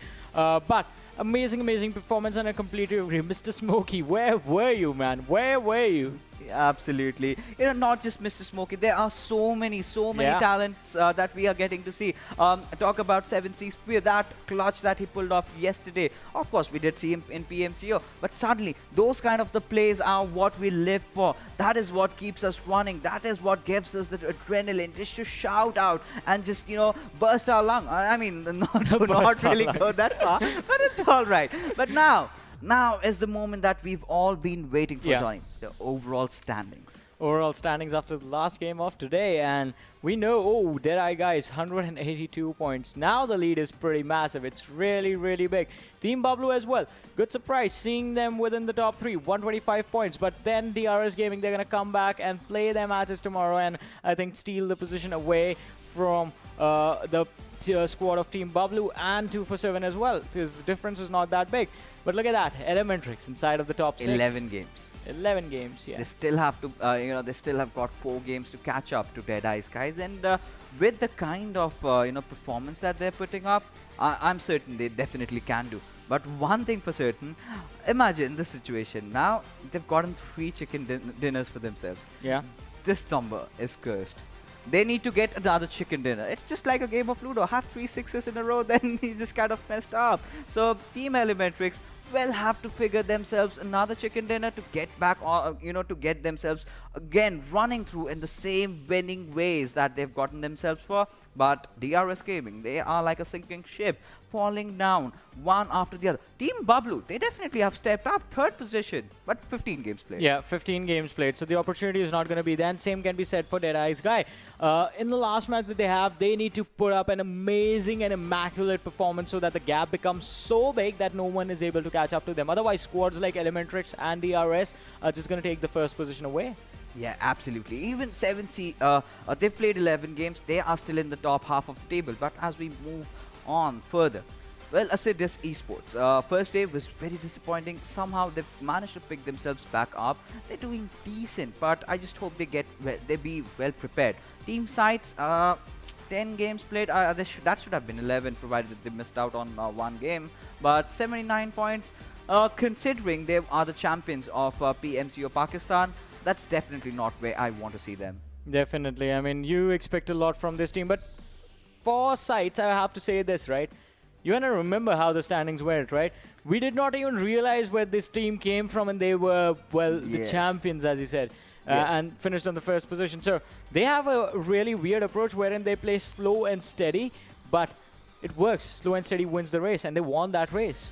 Yeah, but that time the situations were different, the point standings were different. Yeah. And this time around, trying to go in for the survival instinct every single time. Agreed When with you you. have different, teams coming in, that's definitely not working out for them. They need to re-strategize and rethink. But the same can be said for Stalwart Esports. I mean, they've been picked up, but this is a squad that has the experience of World League and going up against the best teams in Asia. And somewhere, I see them faltering out, and that's certainly not where they are supposed to be right now. Well, just give them time, man. Just give them time, Give and they are going everybody to step up. Yeah, that is what the scrims are for. The scrims are the time that you are being given. We can't be too harsh on the players because everyone's going to be experimenting. Everyone's going to be trying and learning, trying to learn the drop locations of their opponent, trying to learn how the teams play, how the individual players play, and all the good stuff. And I think we need to save our judgments and our criticism for when the actual league starts. Right now, it's all about practice. It's all about learning. Yeah, it's definitely all about learning. And we just have the last 2 days remaining as we are finally done with our third day, and it's been quite an interesting affair. All the remainder of the team stepping up slowly but surely. We are yet to see more out of these teams, but well folks, with that we are finally done with all the matches of our today's evening, and we're finally done with the show. And before we head off, we will be definitely asking you to stay safe in your home, have your dinner, and we'll be bidding you goodbye, sayonara, stay amazing, stay awesome.